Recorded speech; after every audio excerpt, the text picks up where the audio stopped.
doing laundry. I ran outside, nearly broke the gate that we keep in my bedroom for like the baby and stuff, you know? Yeah. Nearly broke it off the broke it off the door going down trying to get it. And then I ran outside, it scurried away. And then it came back, scurried it away again. And then I noticed, oh, there's that, because it was the watermelon had only gotten to apple size. You know what I mean? Mm-hmm. But that's exciting. That's the first time wow, it's the first one. Holy crap. And then I walk over to it because it looked really white. I was like, why would this, it was fine before. And, you know, let's say this is the apple and the first, like, quarter of it had been eaten. And then there were just ants eating the inside already. And I was just like, all right, well. Chalk that one up to a loss. Chalk it up to a loss, but, you know, listen, big dog. Oh, and here's the other thing, too.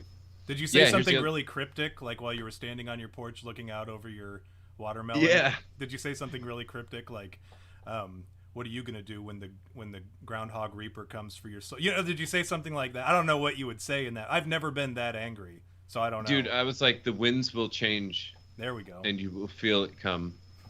Before, you know what I mean? Like, I don't even remember the rest of it, but I said the sun always be change. on your face and your wind to your front, you damn watermelon eating gopher. Dude, eat my watermelon and the leaves off my sweet potato, so I'm not sure how many are not going to cut. Like, because that's how they grow. Sure. It's the energy from the leaves, and 90% of the leaves are gone. Have you tried splicing? Have you ever done that before?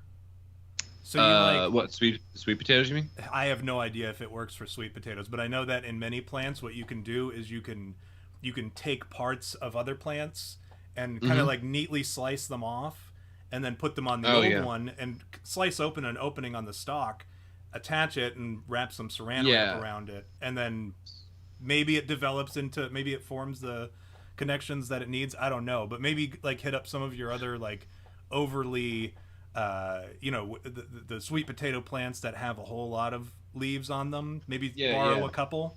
I don't know. But then you run the risk of losing your whole crop, though. So that's, you know, I'm at that point where I'm like the friend who's giving advice, who's like, but don't take my word for it, you know.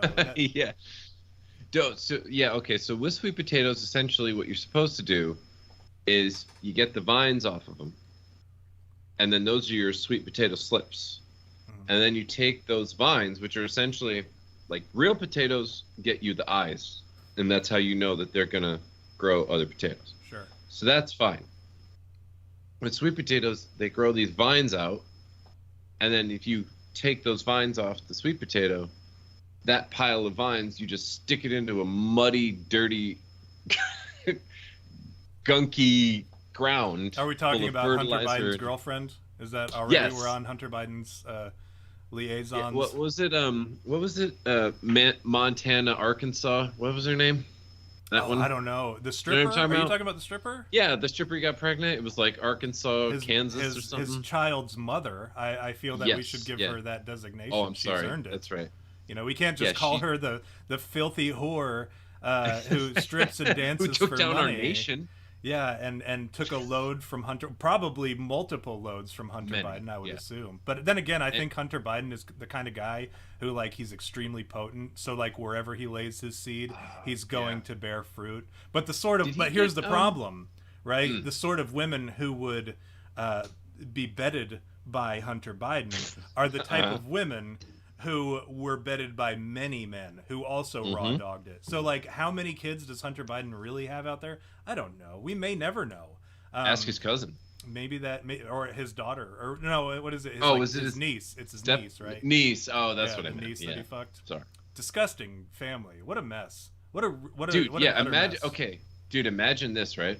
Think about it like this. I'd rather not. Okay, no, but it's just like a procedure. I don't know, procedure or all right. Just think about it like this, right?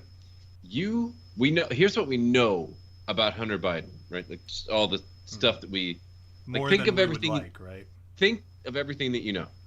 Okay. Yes. All the nasty, awful shit, and then realize that he has someone in his phone called Pedo Pete something or other. Mm-hmm.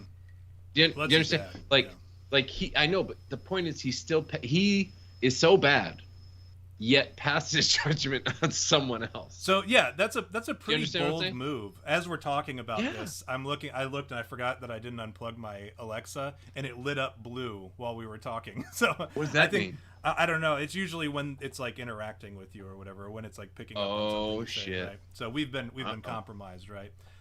You're literally dialing FB, you know?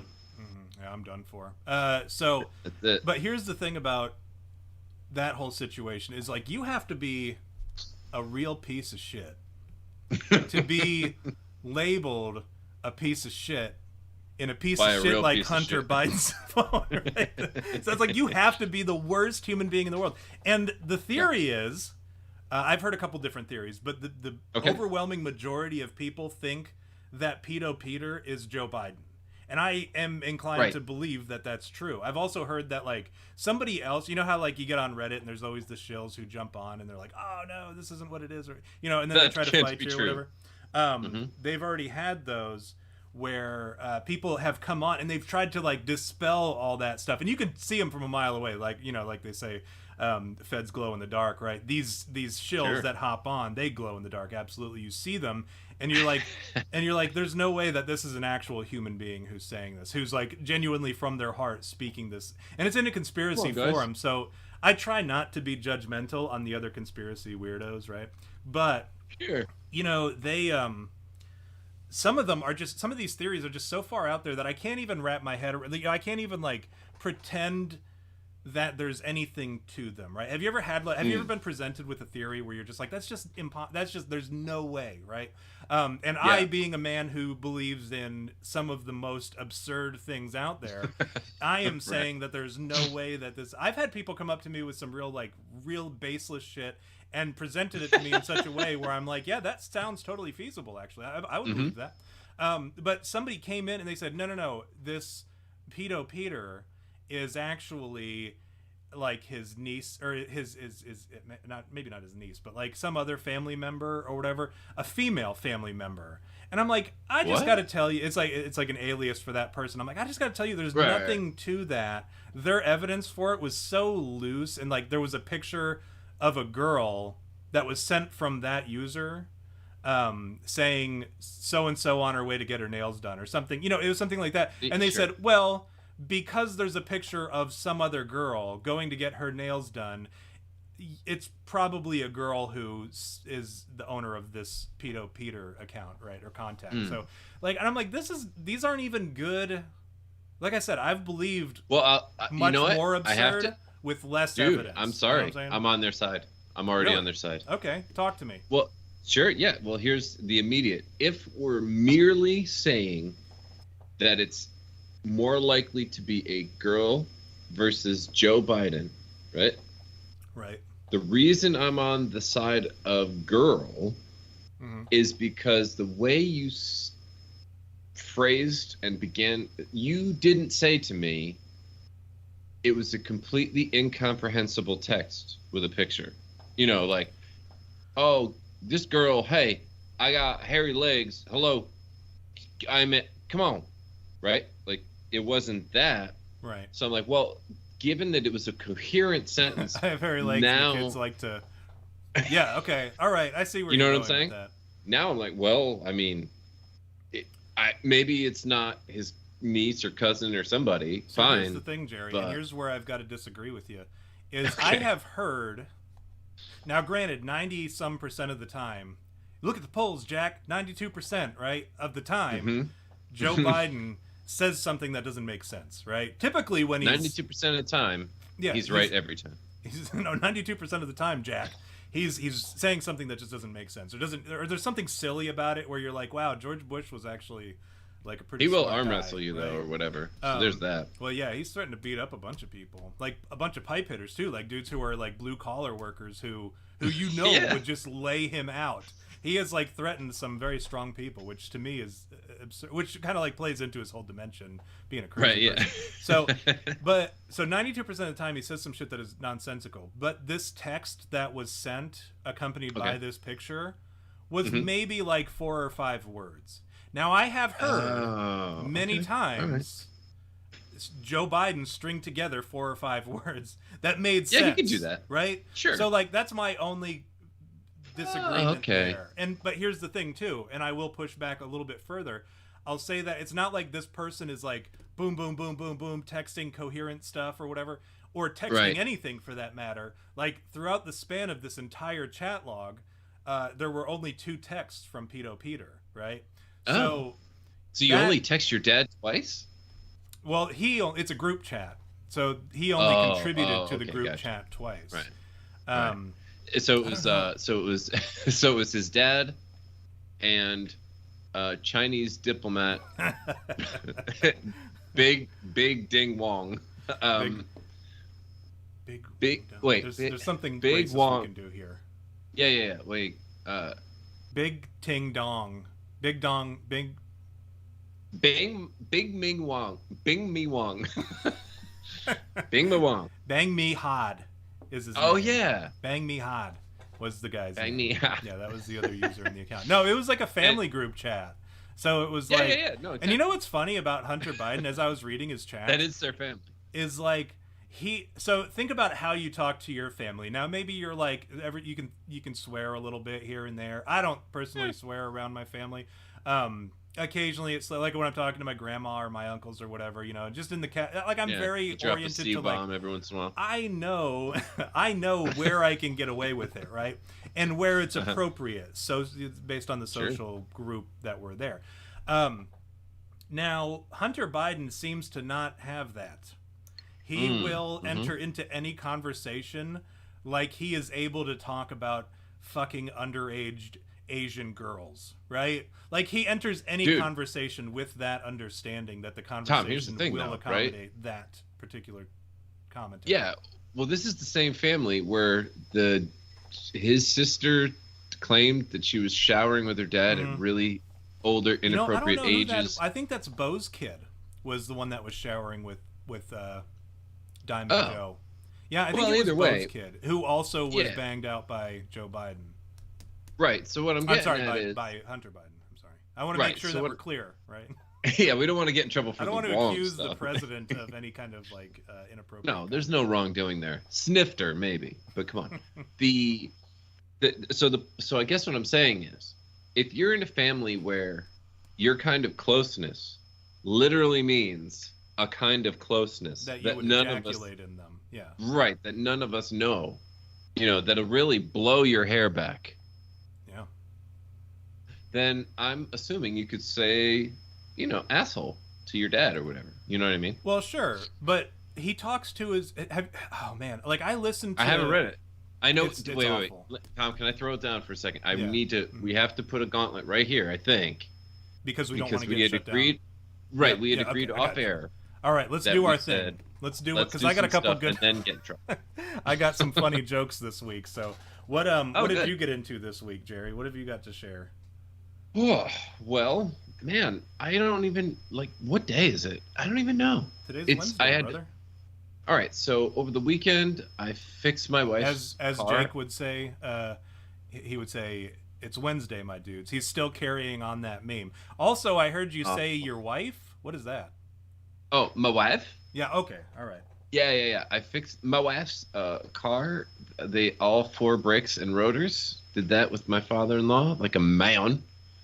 And I planted, and then I planted 4 blueberry bushes today that I got on the buy 2 get 2 sale that I told you about. I know. You told me it was too late by the time you told me. Is that true? I thought it was still going.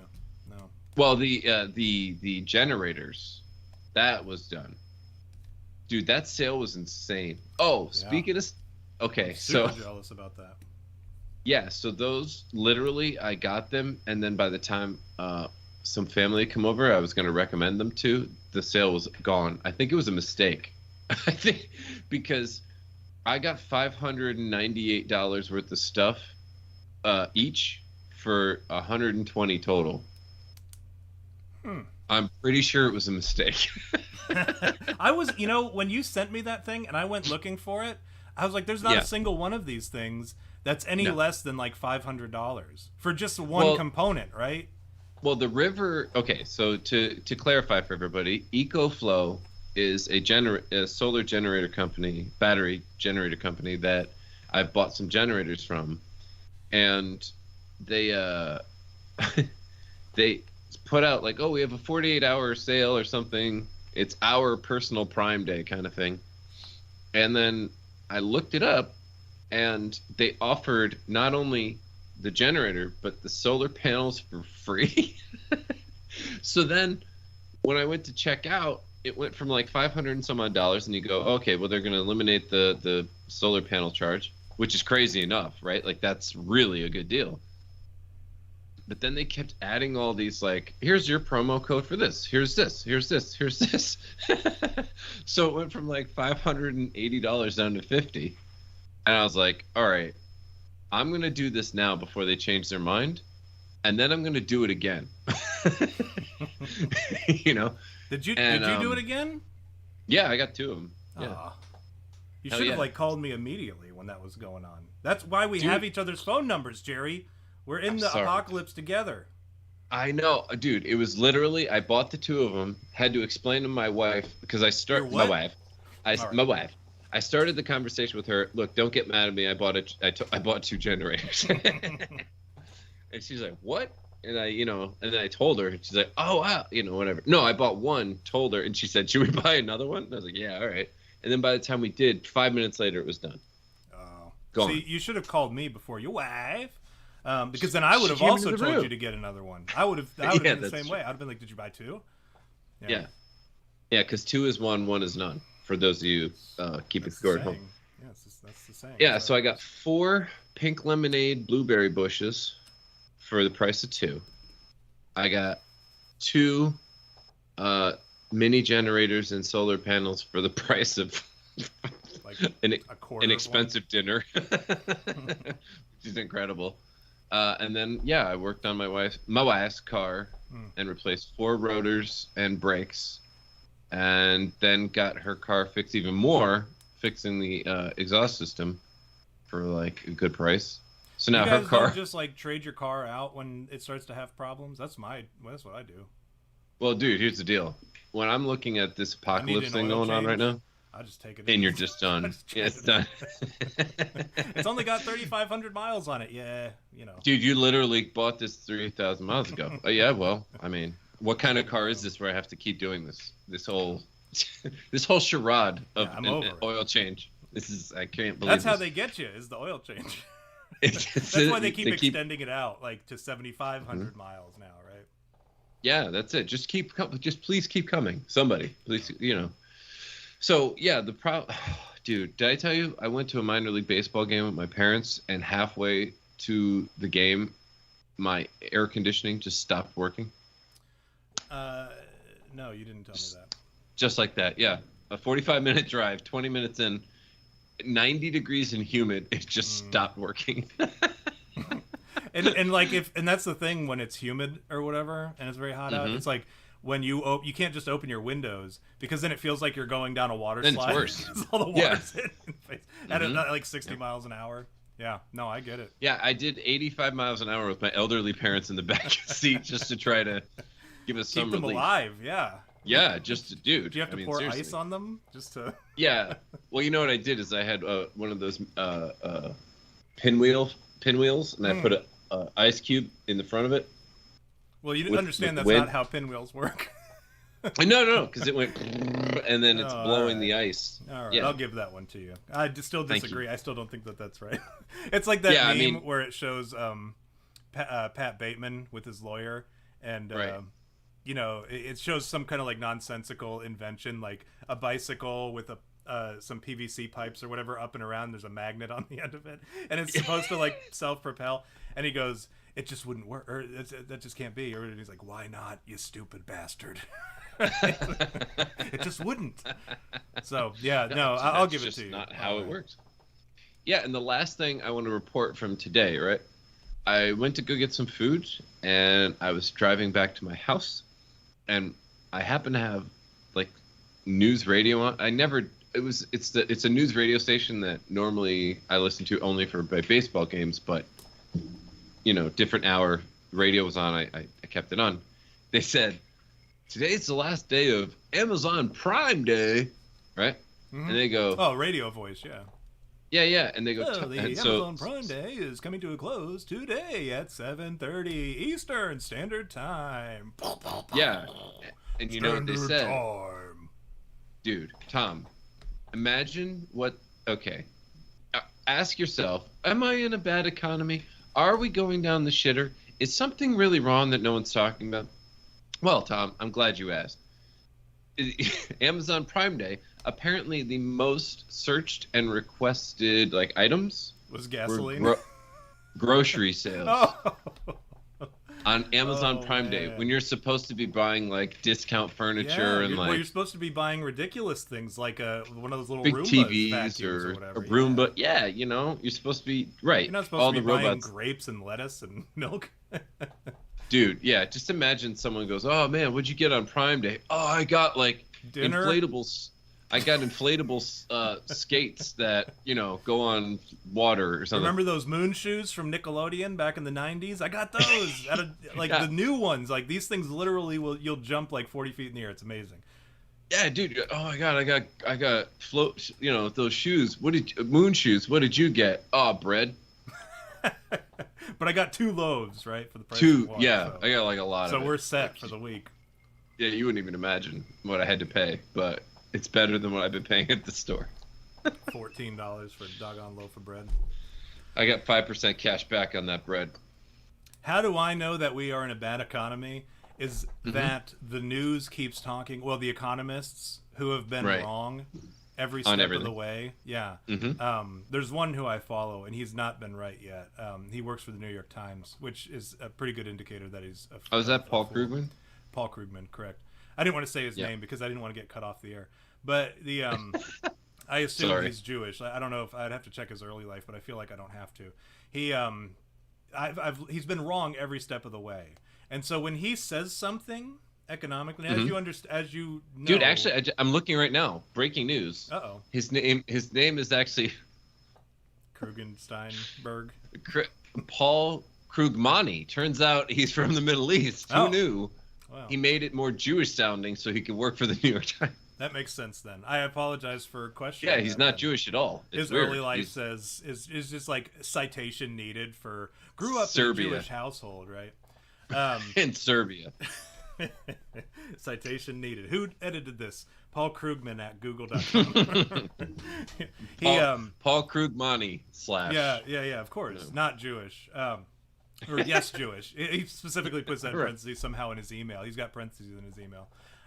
So anything that he says, I just assume that it's the opposite. Because as you know, Jerry, my undergraduate was in business administration with heavy concentration in economics, right? Macro and micro, and international. And part of my MBA studies was with like the international, understanding like the differences between International House of Pancakes. Yes, I remember you telling me. Yeah. And that's where I got my degree. I walked actually across the counter. Like, that's where they do it. You walk across the counter during dinner, so everyone's like cheering you. Do they play? Like, they go back. Dude, to do they actually? Right?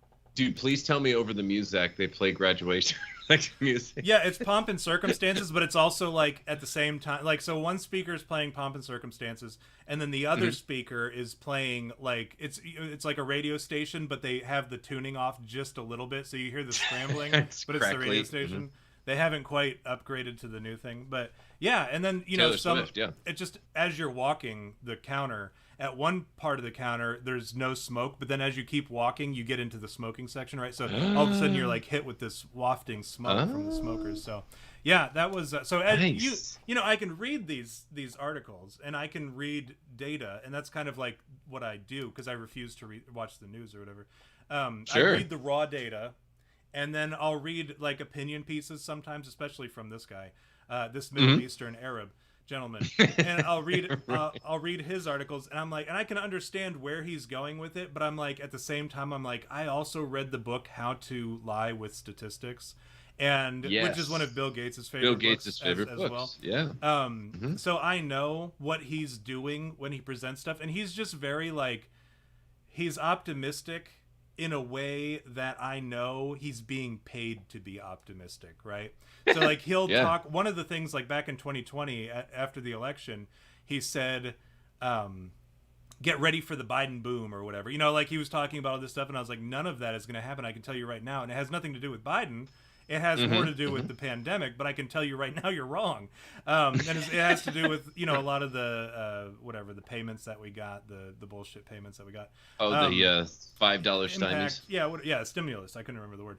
But yeah, I'll read it. I'll be like, this guy is he's either delusional, which I don't think that that's the case, or he's purposely lying. Dude, it's like Jim Cramer. Because he's being paid. Yeah, Jim Cramer, too. He's the worst, too. He says, you know, you look back a week ago at his projections, and every single time they're wrong. Everybody died who followed his... Right. And so, like, as I'm, you know, it blows me away. That's how I know that the economy is in such a bad... Oh, and then also if you watch I just always watch the Cliff Notes or whatever of the press secretary's releases or whatever every day. Oh yeah, sure. I'll read the Cliff Notes typically, or watch like the short little clips, interactions between her and the reporters or whatever. And when you hear her lie, you got to think of it from two perspectives, right? You're like, hey, I'm a guy who's in the know. Like, I have read up on this particular topic. I understand how this thing works. Versus the guy who's turning this TV on for his news, right? You know, like there's two different people. Sure. If you're turning your TV on for the news, I got to tell you, you're not getting. You're probably lost. Yeah. I don't want to say you're a slow person, but you need to get with it because that's not where the news comes from. Those are the people who either don't have time to get the news, so they rely on that for the opportunist, or you know, the optimistic playing of like, oh, things are going to get better, things are good, actually this is a good thing, you know, blah blah blah blah blah. Or they're people who are just like completely stupid and just will buy into that. And I'm saying that generally for everybody. It's not just the liberals turning to CNN or MSNBC. It's the Republicans and the dude. We just said last week how Caitlyn Jenner has a show on Fox. Yeah, I mean that's just even a worse, bare minimum right? commentary on that. You know what I mean? You can't be doing that. You've got to learn how it works. And I'm going to tell you, it's so easy. If an idiot like me can learn economics and like basically just how, you know, the structure of government and economics and how all that plays together, if I can learn that, anyone can. So, and you could probably do it quicker and more efficiently and effectively than I did when I went to school for it. So know this, when you read that sort of stuff and it's talking about how, hey, this bad thing is a good thing, you know that we're in a dude, bad I literally situation, saw an article that said right? nuclear war would be good for us because it'll cool the environment. Yeah. I realize that's not economics. No, anytime they say that shit, you know you're in a bad situation when they say, hey, this bad thing, it might actually be a good thing.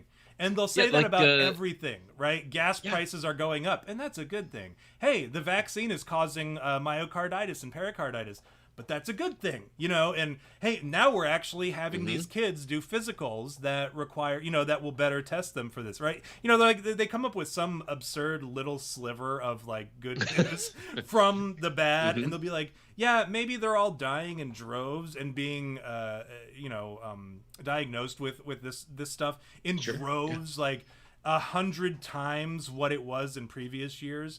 However, at least they're getting better physicals, right? You know, at least now doctors are taking seriously. They're not just doing the turn your head and cough. Now they're actually checking and making sure that maybe something that sounds like a heart murmur, maybe we need to dig a little bit deeper. No, Tom, did you know how they're testing? I actually looked into this. Now?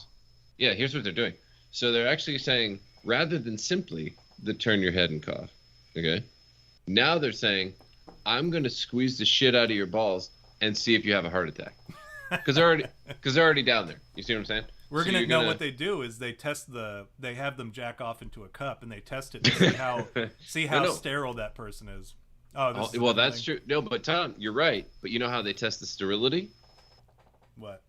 Did you know? No, I don't. Very, very simple. One of the Biden kids tasted it. That's how they do it. Yeah, this tastes like Uncle Hunter. Yeah, well, this is, you know what? This is Joe, I think. This tastes like Uncle Hunter's dick. This tastes like my dead dad. Anybody? What? Anybody?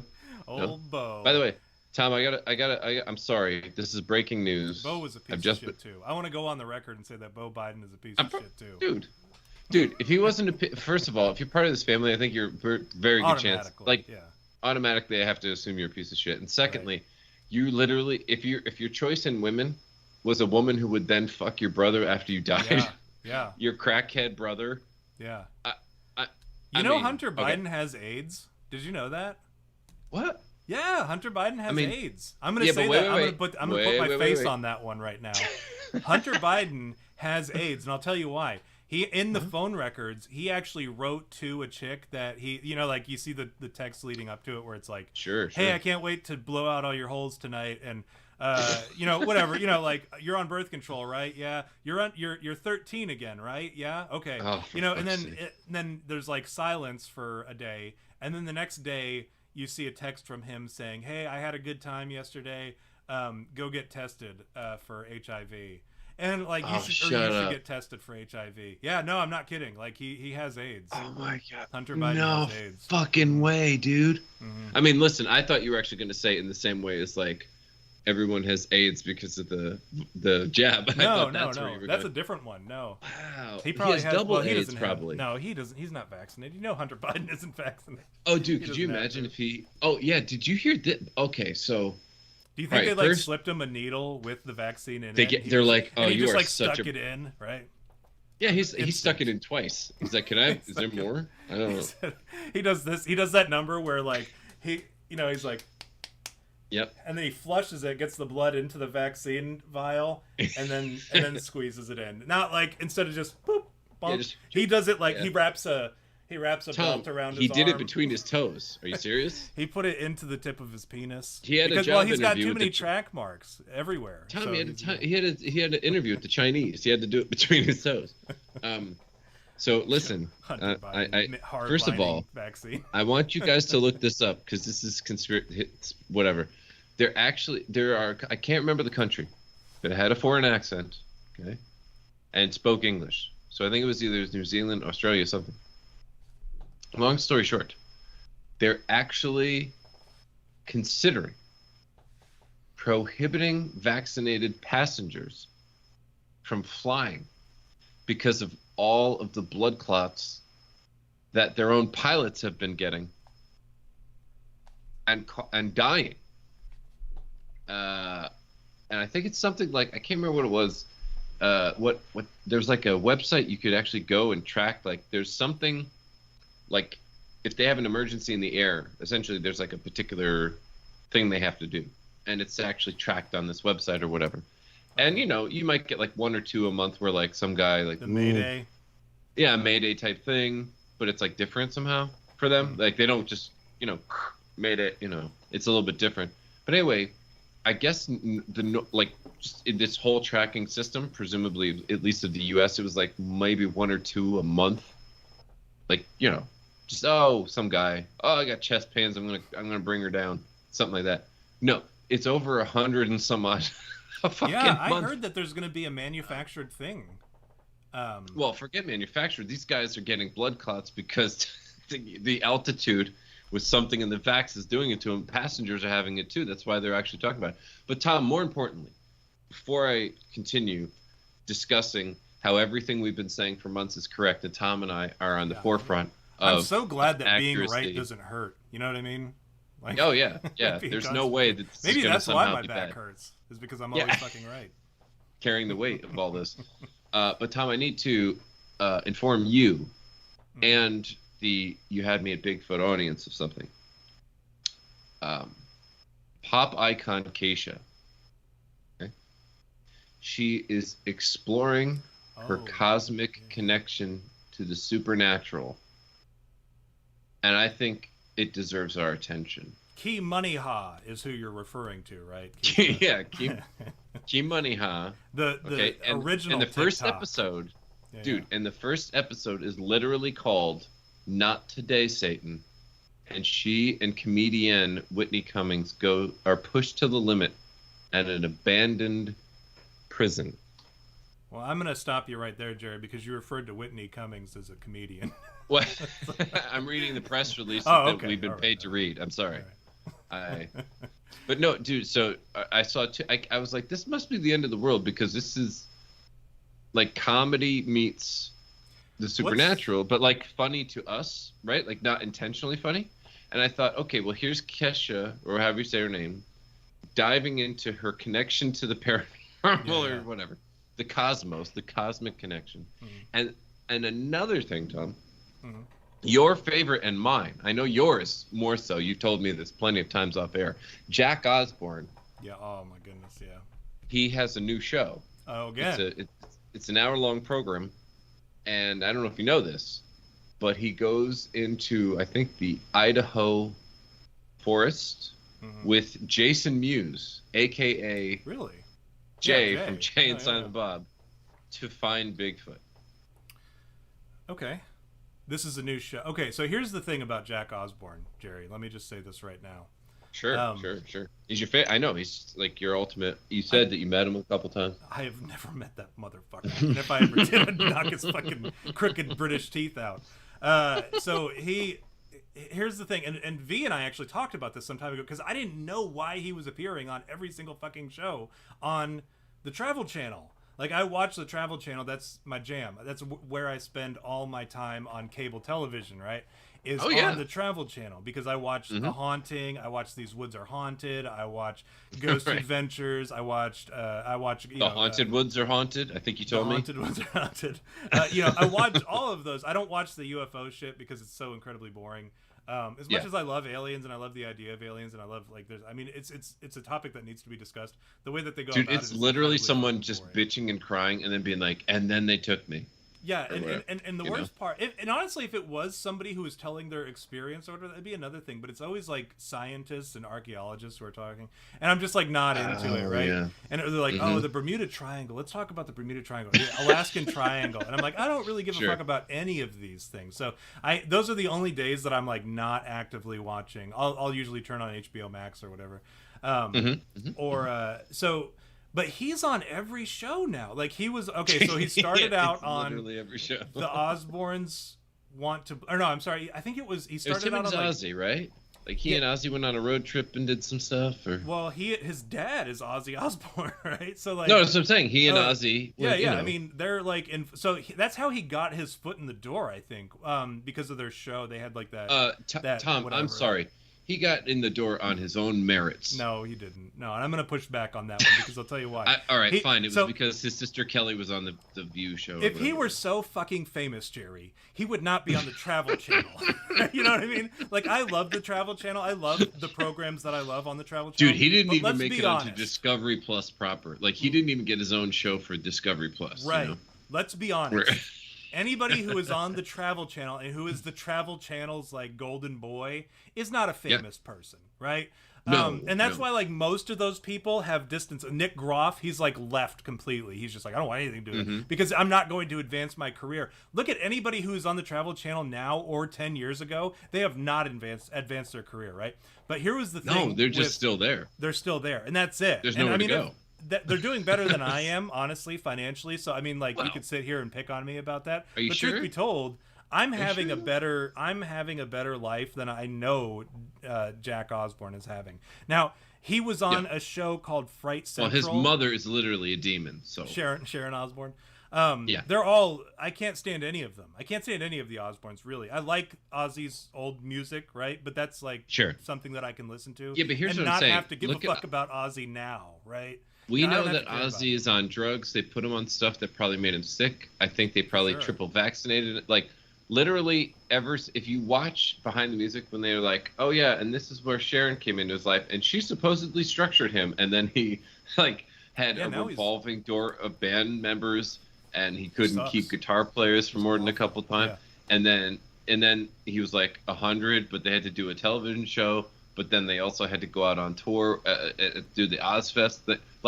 Literally, he's just like, why can't I just wear pants and stay inside? And she's rolling him out. If you watch him on his show, that was like the original one, the Osbournes Want to Believe, where Jack is trying to convince Ozzy and Sharon that ghosts exist and shit by showing it's like ridiculousness, but with paranormal and not funny and not Rob Dyrdek, because I like Rob Dyrdek and I like Tosh. So it's like, and I understand that ridiculousness is a knockoff of Tosh.0 or whatever, but that's what it is. It's that for the paranormal, and it's Jack Osbourne and Ozzy and his wife, right? So he sits there. If you watch that show, you'll wonder if Ozzy even knows where he's at during the show. Oh, right? yeah. And Jack is trying to present him some pretty like compelling, like like some shit that like you would have to really be like, huh. That is weird. Right. How on earth did they pull that off, right? And he's showing it to his geriatric father, who, like, is very sick, drugged, just wants to go to bed. But, like, he's entered into this contract, right, with the Travel Channel. And this is what I talked to V about, is he knows how that system works, where you enter into a contract, and if it's a years-long thing, they're like, hey, you're entering into a 10-year contract or whatever. And you'll do shows for that amount of time, or you owe us this many shows.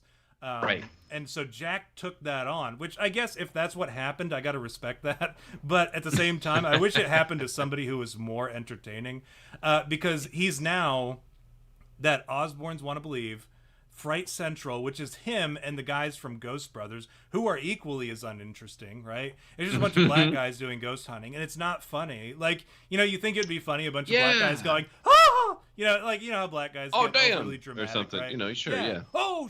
And they're bleeping all the time, right?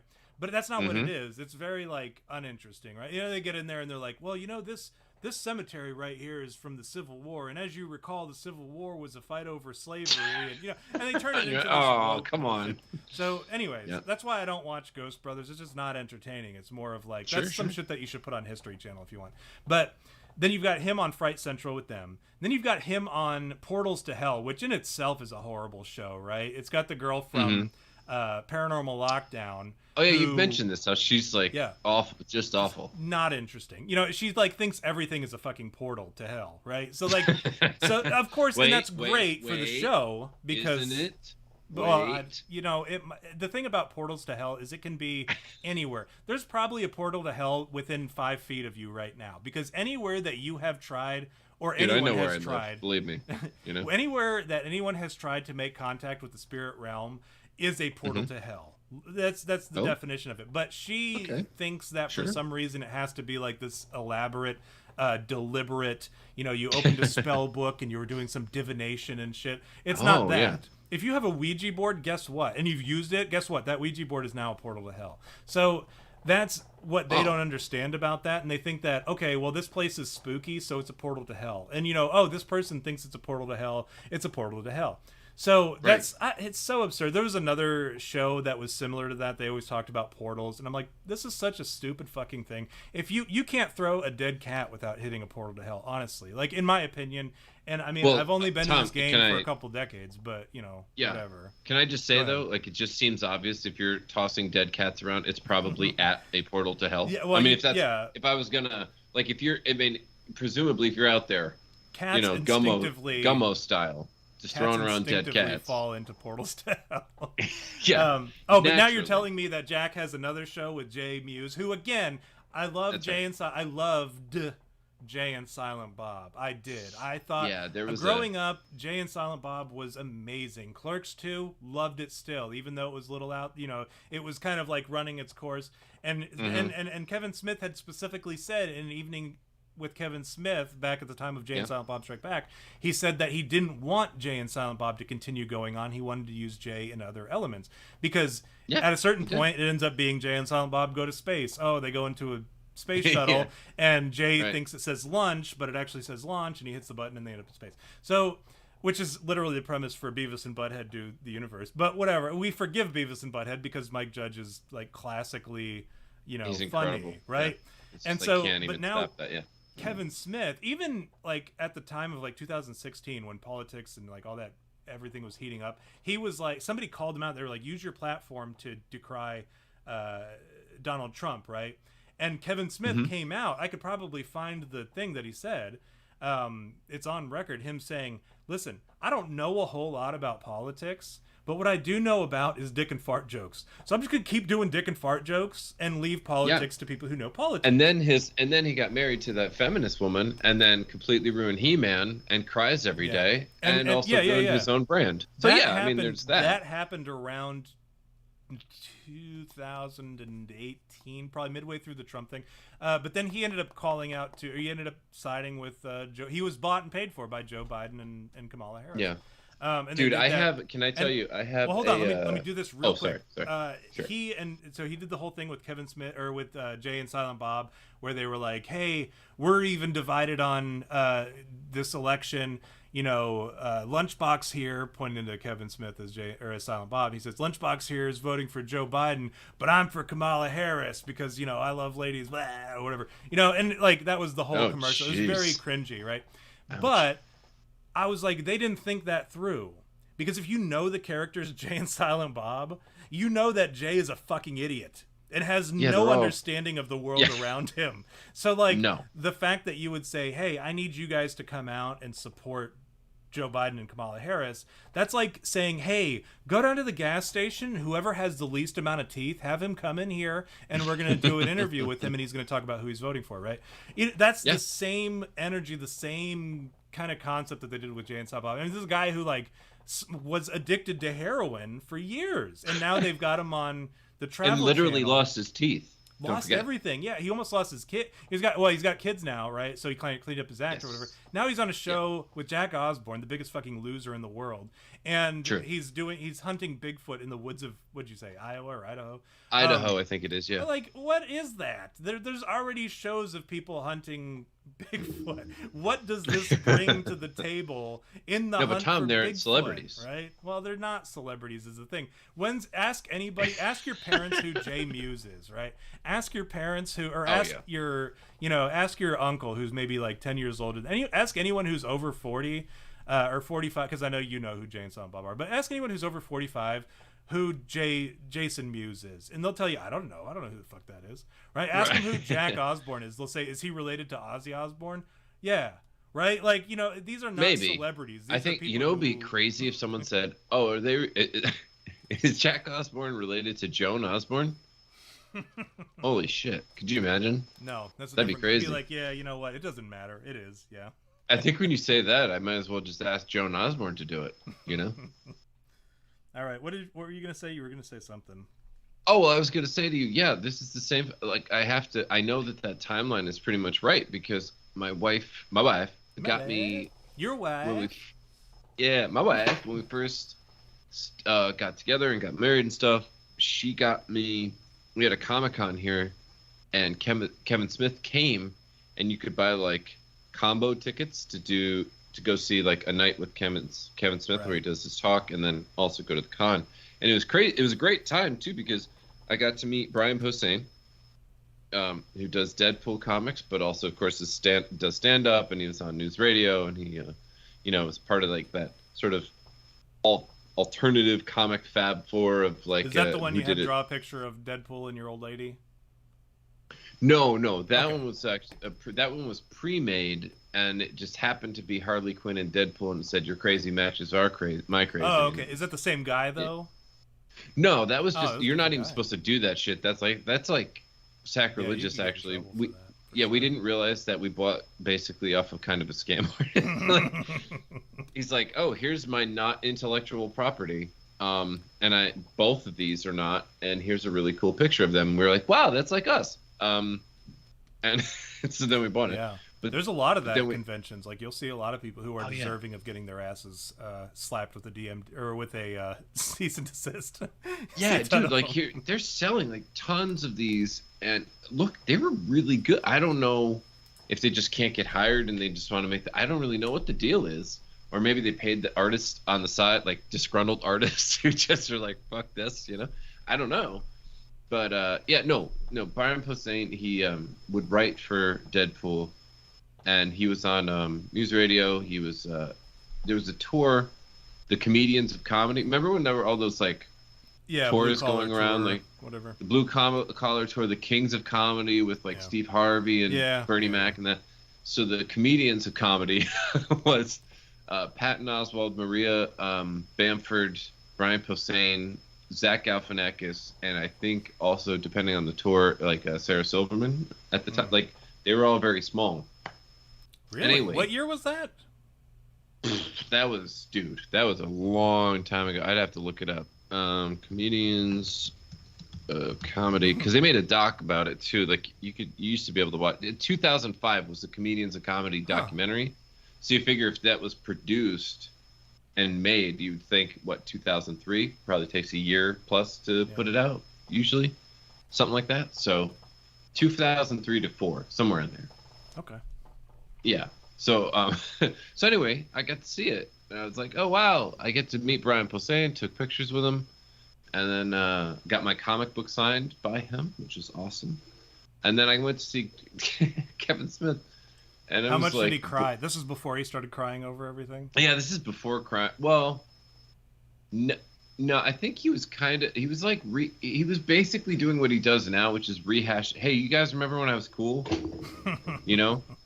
Because he mostly was like taking questions from the audience. He would take one question and talk about something for 45 minutes when it was a simple yes or no question. Yeah. Kind of. No, I remember. I used to watch I loved his Evening with Kevin Smith video. The first one. I've been to 2. I love it. Yeah, I went to 2. One was separate from a Comic-Con, and it was great. I had a great time. It's very funny, and I think even Jason Mewes stopped by or something. And then this one, I'm sitting there, and I was just like, wow, this is... I'm starting to fall asleep. I gotta go, you know. But do you think his sense of humor was stored in his ass fat? Do you think that's why he's not funny anymore?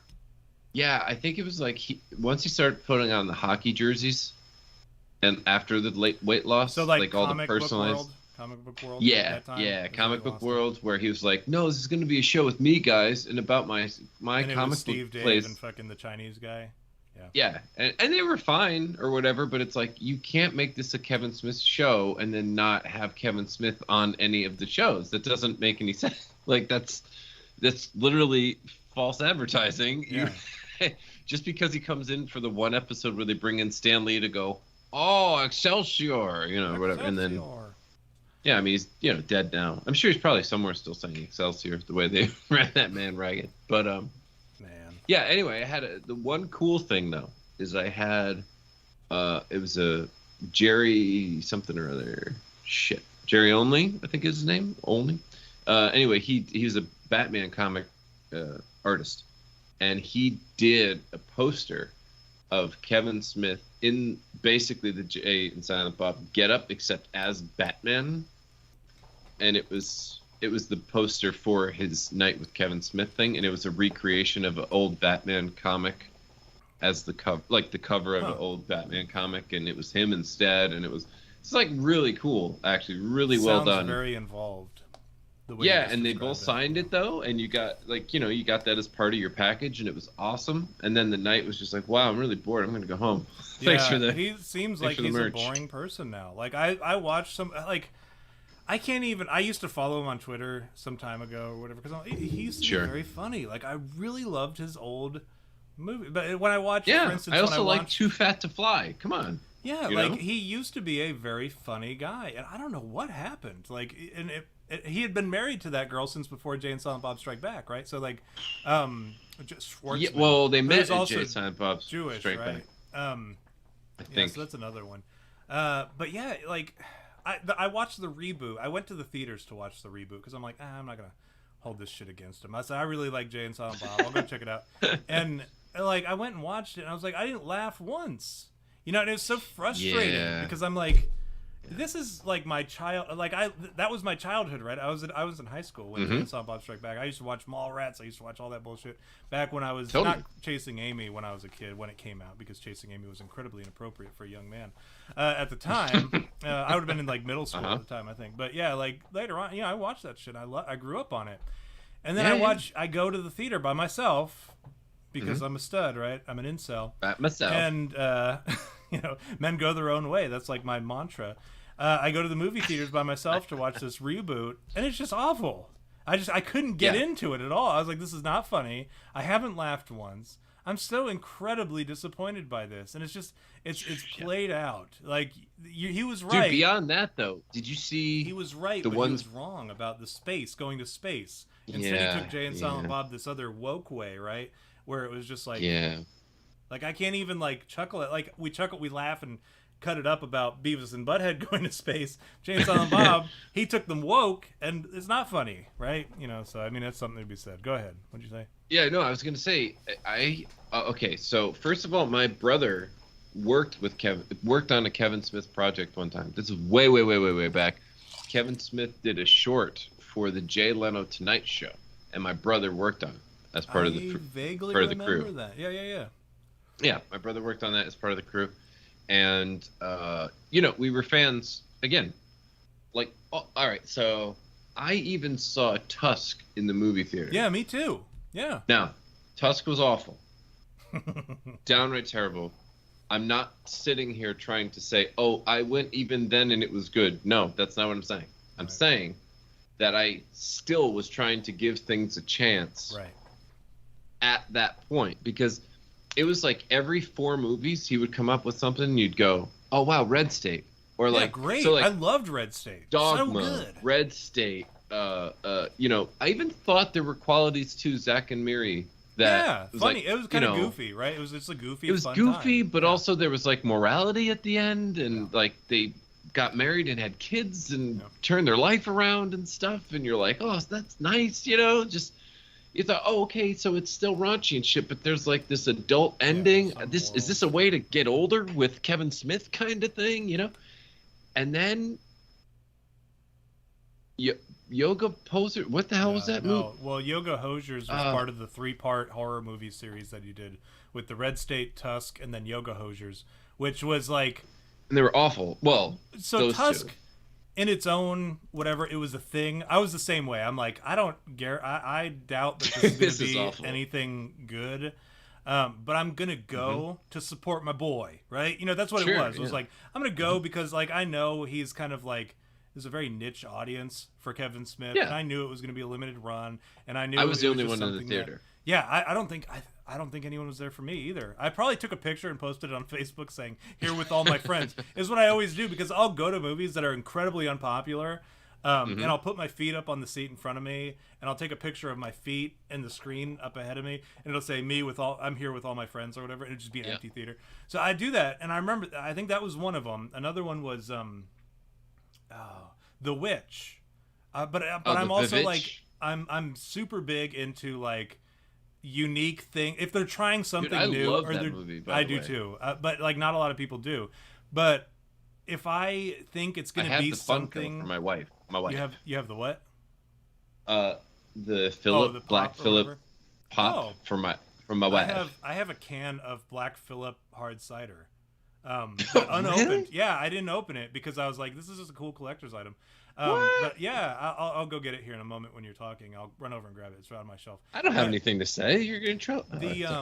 But no, like I go to that sort of stuff. And like The Lighthouse, right? When The Lighthouse came out, I'm like, I don't know how many people are gonna go see this movie. Because I know like the people who, the A24 movies, right? They're always a little out there. So I'm always like, I want to go because I want to encourage horror creativity or creativity in the horror genre, right?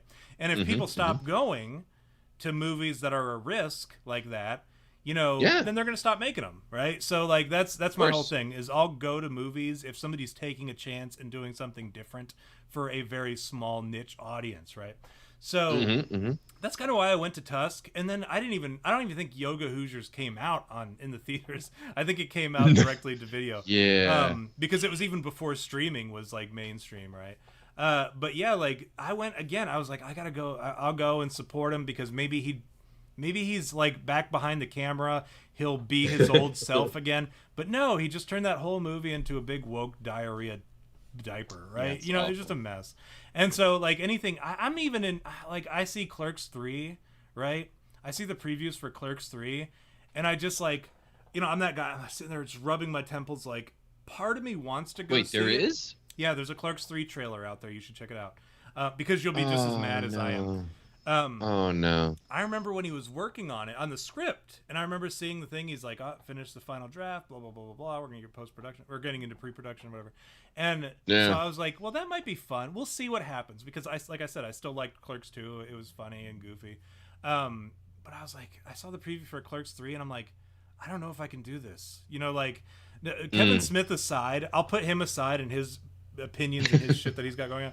I'll put him aside. Sure. And I'm looking at the preview for Clerks 3, and I'm like, I don't even know if I can do this. This does not look like it's something that I could even enjoy a little bit. I can't objectively. Even imagine. Yeah, it's such a played out idea and here's when I realized it about Kevin Smith.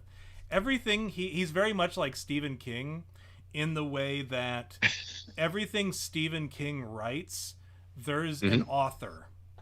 in that book, right? There's an author character who is just him. You know what I mean? Like the main like someone in the main characters is an author, so that he can like fill in that void and not have to worry about being creative, right?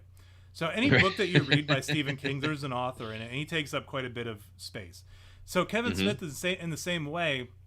Every movie that he writes, there's something about making a movie in it, right? So like think back to every single movie. Jay and Silent Bob Strike Back is a perfect example. Jay and Silent Bob Strike Back is about them making a movie to stop Jay and Silent Bob.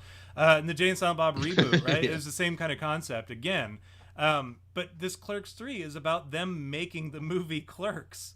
So it's kind of like a full circle thing. Randall wants to make a movie, and Dante's like, I think you should do it, man. And then he's like basically describing the events of Clerks as if Randall wrote it and directed it and filmed it and shit. So it's so it's very lazy. Is the way when I saw the preview, I'm like, I don't think I could do this.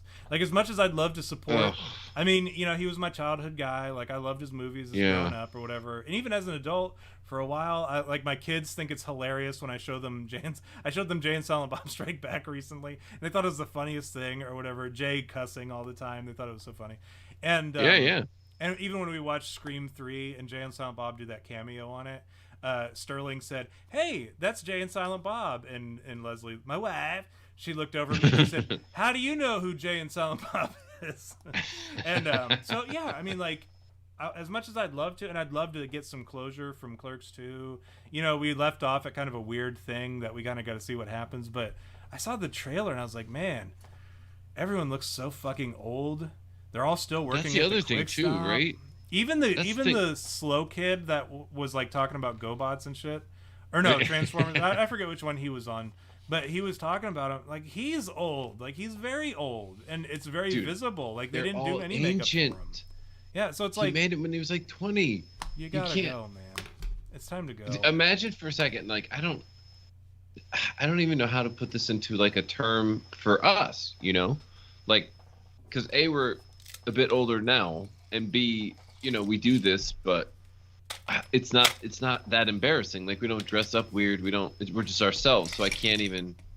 But I guess all I'm saying is, imagine you did something when you were 20, where you dressed like a complete asshole and acted like an idiot, and like embarrassing idiot. Like if someone thought that was your real personality, Right.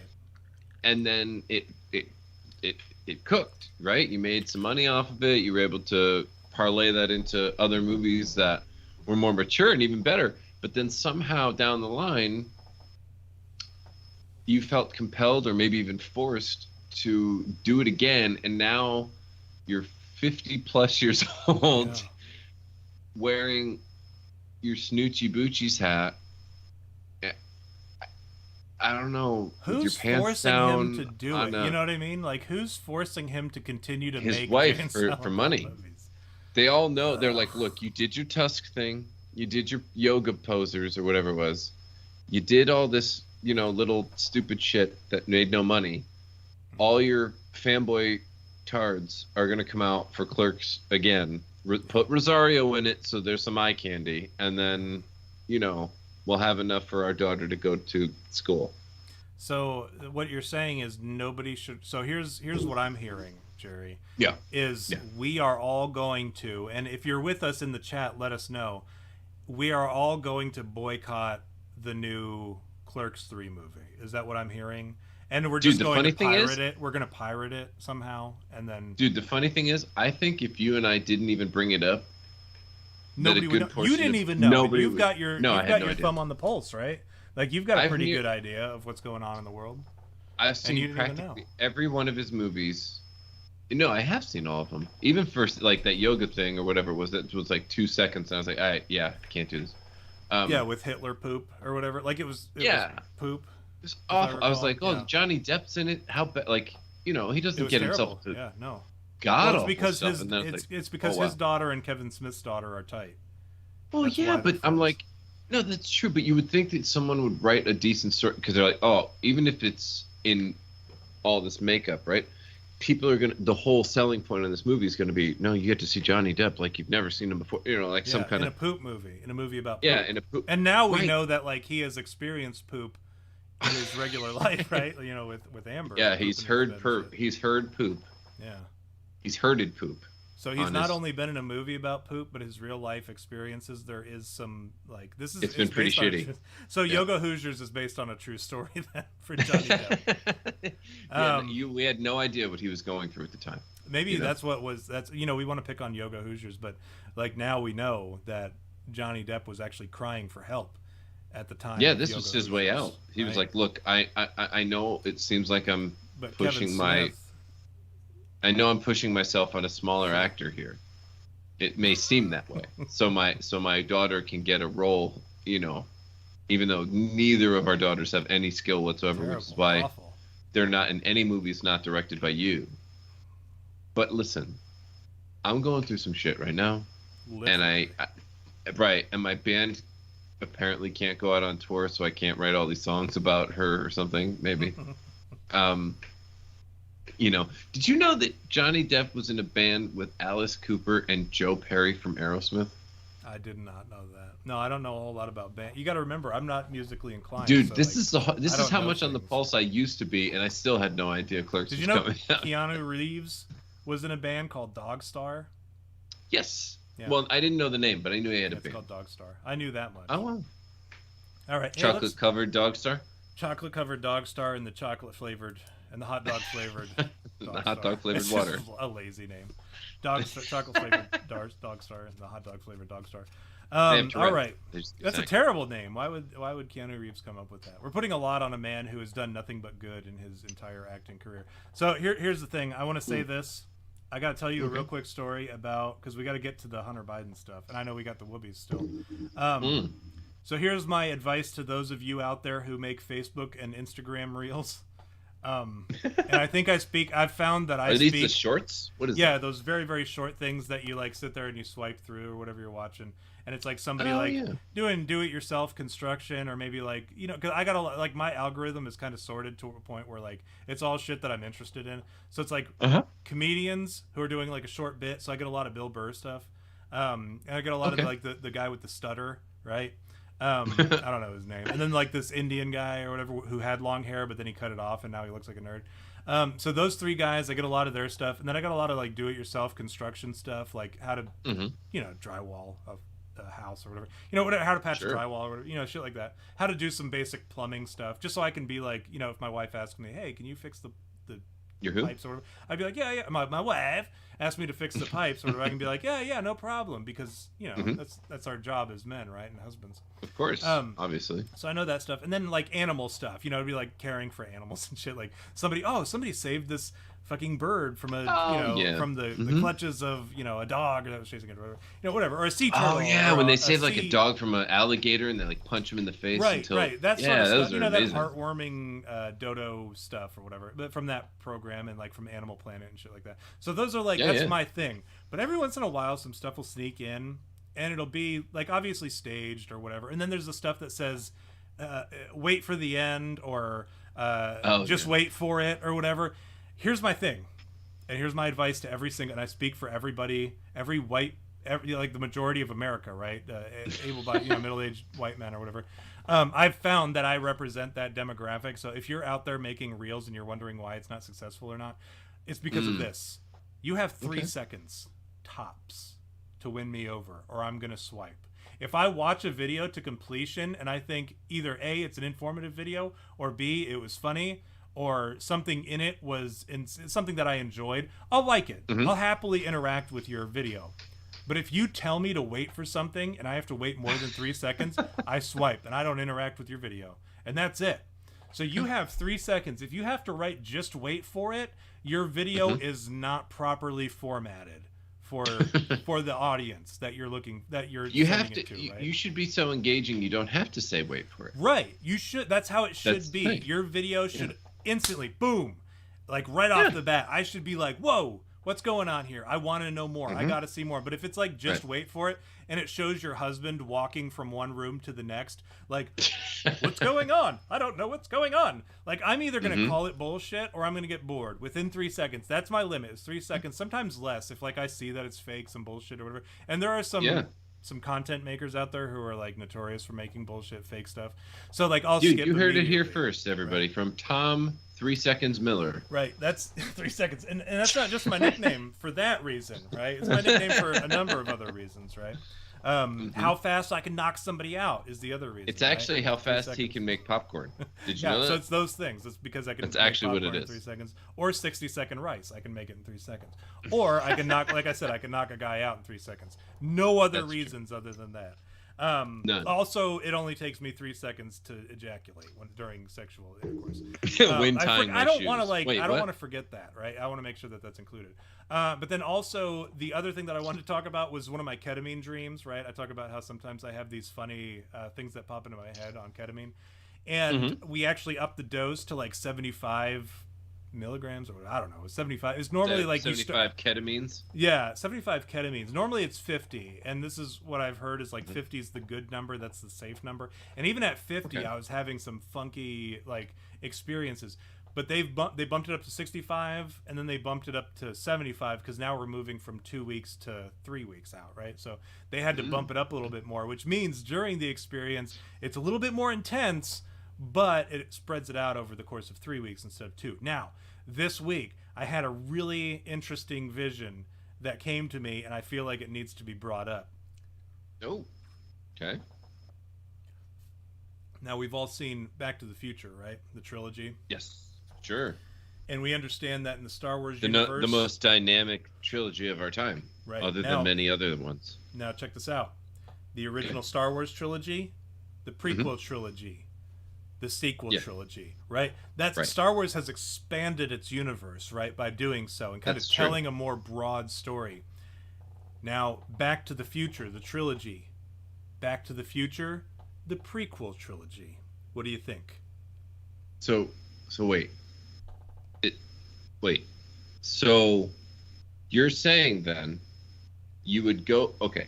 So Michael J. Fox... Nope. Is in the original. Wrong. Oh, yeah, he's in the original. No, wait. You're right, he's in the original. And I don't know if... Because they all are so similar. He eventually did go... Well, he went back.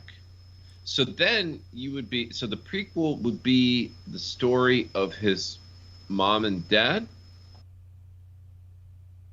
I don't know. Because I'm not a director, him as right? a I'm kid? not a writer. I'm not a... Well, maybe. Because think about it, right? Like, if the prequels were about Anakin Skywalker generally... Sure. But also, of course, Obi-Wan, right? And then other, the downfall of the Republic or whatever, sure. Yeah. But character-wise, Annie, right? So if you're going to say, okay, well, it would be childhood Biff and childhood... Crispin Glover. Crispin Marty. Glover. George McFly. Right, George. And then leading up to... Revenge of the Biff. That's right. Is when Marty... Well, wait. Revenge of the Biff would have to be in the sequel trilogy, right? Because it would be George becomes George is sort of becoming the man almost, and then Biff right? becomes okay, I get it. But well, you see what I'm saying? I like how Revenge of the Biff sounds. So it sounds awesome. We're gonna need to make maybe that. The second. Oh, dude, maybe the first one he bests him, right? And then the second one, it's Revenge of the Biff. But then at the end, Biff has to become... fails, because remember, because he becomes the servant, right? He ends up washing George's car and shit in the new one. Yeah. So, well, truth be told, let's not forget that... And that was only after his son's interference, right. too, don't so forget. that's what I was going to say. Yeah. Let's not forget that at the beginning of Back to the Future, George is a big fat pussy, and Biff is still like, he comes in and he tries to like cop a feel on, his wife, Lorraine, and stuff, right? Lorraine, like while he's like, I need you to have my car fixed because I fucked it up or whatever. Right. So that's when Revenge of the Biff is kind of like the Darth Vader character, and then Marty goes. I mean, it's so easy to come up with. We have a lot of wiggle room, right? How to create the Back to the Future prequel trilogies. But that was in my mind during this ketamine dream. I was just kind of, you Revenge talk to of the Biff. Well, no, I didn't even think of that. That's the amazing thing is all I thought of was, for some reason, this thing stuck with me, was this concept of the Back to the Future prequel trilogy. And because I was thinking, it's got the trilogy, and then it's got the prequel trilogy now. So, and then eventually, 20 years from now, we're looking at the sequel trilogy. We're talking about what happens with Marty's and what's her face's kids, right? What's his girlfriend? Jennifer's kids. Jennifer, kids. yes. Yeah, we're looking at that, right? And then I think there's a lot to be said on. And don't forget, side. they went pretty far in the future. If you they went pretty far when you think about it, and then back even further into the past. So there's like a whole lot you could do if you think about it. Like with the prequel trilogy, there's influence of Marty and Jennifer and Doc in the 1800s with steam trains. Well, so that's where you have that's where you have a TV show on Disney Plus. Right. Is you have for them to ruin it. Yeah. you have Doc. You have Doc to the Future. Whatever. It's him in the 1800s, right, on the railroad, right. So there's a lot you can do. Cool. He had a flying train. So yeah, nobody's thinking about that. This is like, this is a big opportunity. I say we go and we pitch it to who owns, what is that? It's not Warner Brothers. It's Robert Zemeckis. I know, but is that Warner Brothers? I feel like it's I don't know. But we go and we pitch it to their streaming, and we get like we do the pitch meeting. Oh, could you imagine if it just ended up on Paramount Plus? Oh, awful. No, come on. Could you imagine? No, I would rather not. I would rather do that to somebody. I would rather die than have a successful program on Paramount. It's just Plus. them and Bar Rescue episodes. That's it. Oh man, and a bunch of Jack Osbourne shit. All right. So no, that's Discovery Plus. Oh yeah, my bad. I should have known that. And by the way, Discovery. Oh no, Tom, I have to correct you a little bit. Discovery Plus just bought HBO. So really? Yeah. No, so there's going to be a Discovery. Right. Dude, there's literally going to be a Discovery Plus HBO Plus merger where you are forced to stare at Jack Osbourne. That better not be true, Jerry. I'm gonna beat your ass in 3 seconds. Dude, I listen. Put it. I'm just trying to tell you. I'm trying to warn you. Put it in there. Put it into your old search engine, okay? And you will find that the guy who bought Discovery and all the other subsidiary, the Travel Channel, this and that guy bought HBO Max, and it's going to be a merger of Discovery Plus and HBO Max in the very near future. You'd think that like that sort of thing would fall under like monopoly laws, but which, by the way, I am aware of, but not aware of the Clerks 3.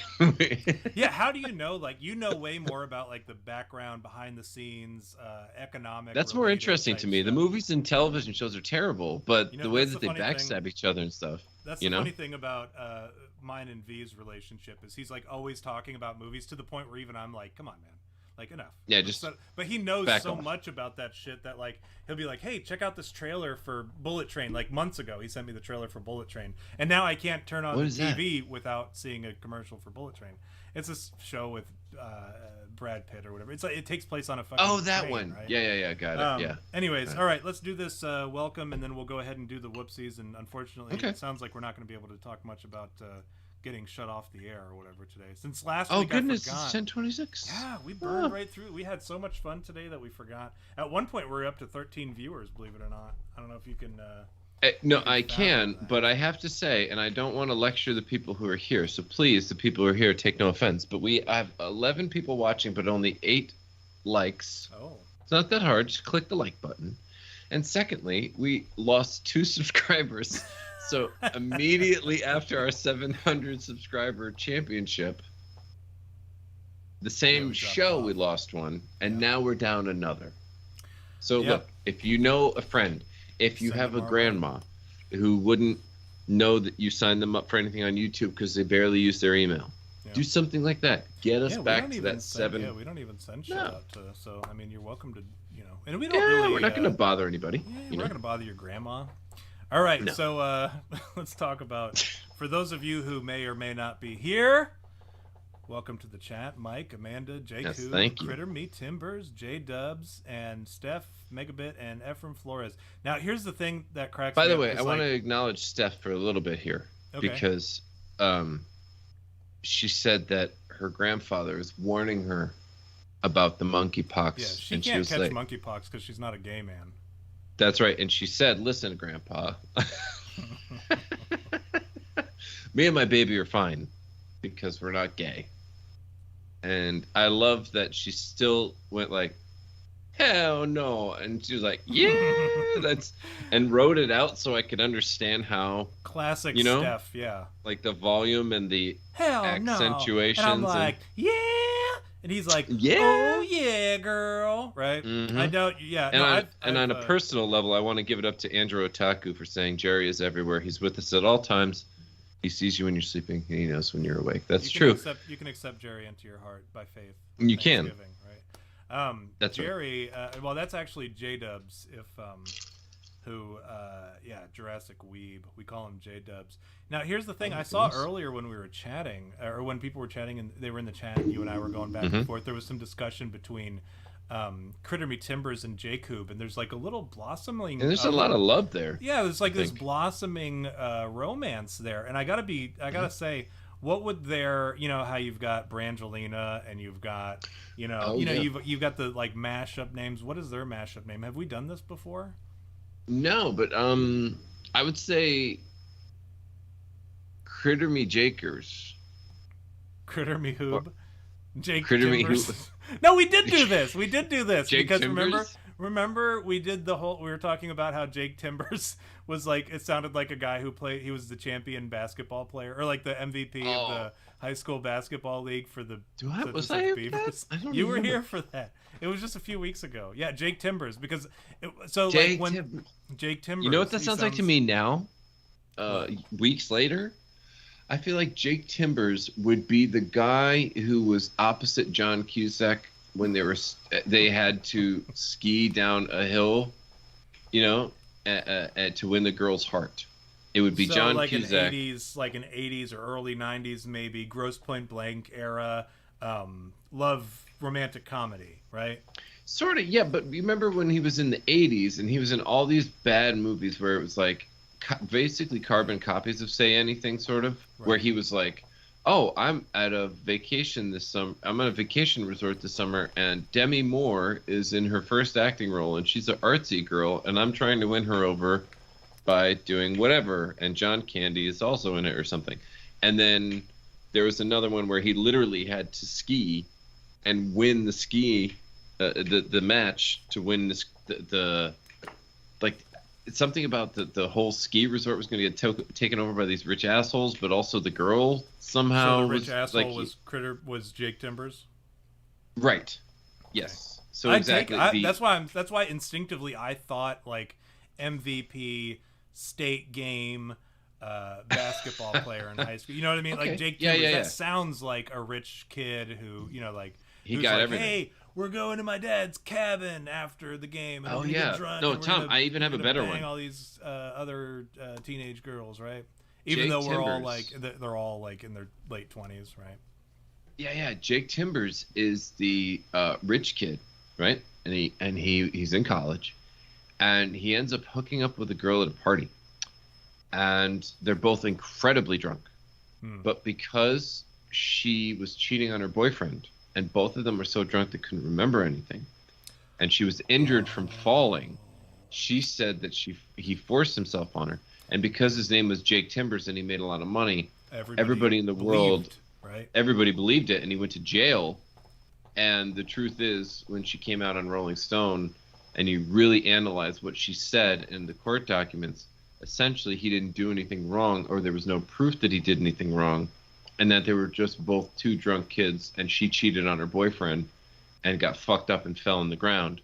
And some would-be bystanders saw that a girl who fell was suddenly like, oh, I'm drunk, or whatever. And that's what caused the whole commotion. That's Jake Timbers. I don't know where I got that story from. That's just a very... I'm very creative. Like the name. That sounds like the name that I would here when I'm reading that article. It would say Jake Uh-huh. Timbers, blah blah blah. Sure. You know, senior, or I'm sorry, like sophomore at University of Florida, Gainesville, right? You know, like that's the sort of thing I Sure. hear that, and I'm like not hearing anything weird. But I like to think that during that whole court case, as it transpires, first of all, I'd like to think that he would get off because the lawyer would say something to the effect of like, "Are we really willing to ruin this young man's life over a one-time mistake?" Right? But then also, I like to think that Jake Timbers, that we would all side with Jake. We'd all see a little bit of ourselves in Jake Timbers as he's going through this, and we would have all had an experience similar to Jake Timbers, and we could all watch and we could think, no, Oh wait, you know what, dude? Are you saying? Wait. Remember what's this new show? Not it's the sequel to the Karate Kid. There, it's the Cobra Kai. Cobra Kai. So they humanized Johnny. What's his name? Right? And it turns out that Daniel's pretty much a dick for half the show or something like that, from what I understand. And then, so you're saying he's Johnny in the later end of, like, in this Cobra Kai show, where we finally say, oh, he was really going through some shit, and he's humbled now, and we've all been there. And we're all Jake Timbers, is what you're saying. We can all relate to Jake Timbers. # we are all Jake Timbers. We are all Jake Timbers. Free Jake Timbers. # free Jake Timbers. All right, I got to do my shot. What are we cheersing to? The release of Jake Timbers or whatever? Let's do it for Clerks 3. All right, good enough for me. All right, what do we got for the whoobies? Okay, so you're up. This one is crowdsourced a bit. I'm not going to say who. They asked me not to. It's not Trout. It's Don. Or no, it's what's his face, Rufus. Oh, hey! I was told not to. All right. So Tom, I don't know if you know. This one does not have the blanks because this is an orthodox way of me getting some information. Okay. So. All right. Supermarkets put security tags on cheese blocks due to food cost increases. Okay. I don't know if you know this. This is in the UK, and when they asked if they plan to do it in the US, the head of Kroger said, we're only going to lock up about 13% of the cheese. Just in Detroit. Toasty! Oh, we're going to lock up only about 13%. Jerry, can I tell you this? No black people actually shop at the Kroger that I shop at. Like, I go there. And why are you bringing up black people? I just said a certain percentage of the cheese. And I recognized, I'm not sure. Based off of my understanding of demographics of this nation, I understand that that's probably what the grocery store owner was talking about. I go to my grocery store. That's not in my notes, Tom. If you guys ever want to experience... If you guys ever want to experience like Hitler's dream, come to northern Kentucky, and and I'm not talking like suburban. I'm talking like suburban on the verge of urban or of rural, right? Like that's who I'm talking about. Yeah. Like that's where I live. Like I'm on the larger yards. Yeah, I'm on the cusp, right, of suburban and rural. And literally, like, it's frustrating to me because I can't have backyard chickens, and I'm fighting my county commissioner about this. And but we're right on the line, right, of where you can have backyard chickens. And I'm about to go down there. Oh, as soon as this guy gets elected that I'm working with or whatever, I'm gonna go down there and I'm gonna like work with him and try to get that shit fixed. Chet Hand, vote for Chet Hand in November. But yeah, I live right there on that line where literally I can throw a rock. And I know I say this a lot. I know I use this exaggeration. I could throw a rock, and I could hit a place where I'd be allowed to have backyard chickens. I'm not even kidding. And I don't even have that good of an arm. I can throw a rock, and I can hit where you can have backyard chickens. That's how close I am to that unincorporated area. So when you go to my Kroger, you will never see a black person. Never. Wow. Yeah, like I've not ever seen a black person. I don't know what it is, but I have mentioned to people before. So like stuff is just, even the cigarettes are like out. Like they leave the cigarette doors open because nobody's stealing shit. Like where I'm at, they let you go to your car and drop everything off before you pay for it. Have you ever like left an IOU with Kroger? Like dude, that's I have how. Never. No. I'm telling you. I don't even know what you're talking about. Have you ever like done the click list, right? You can do the click list, and they bring you all the really good stuff, and then they're like, "Hey, don't even trip." It's a click list. What is this? Yeah, so it's like you can like go online and you can type in whatever you need. Like you can select whatever you need from Kroger. Okay. And then you go and you park in the handicap spot, and then they'll bring it out to you and load it into your car for you, right? What? It's a real thing. Yeah, we have that here. Wow. But you know why?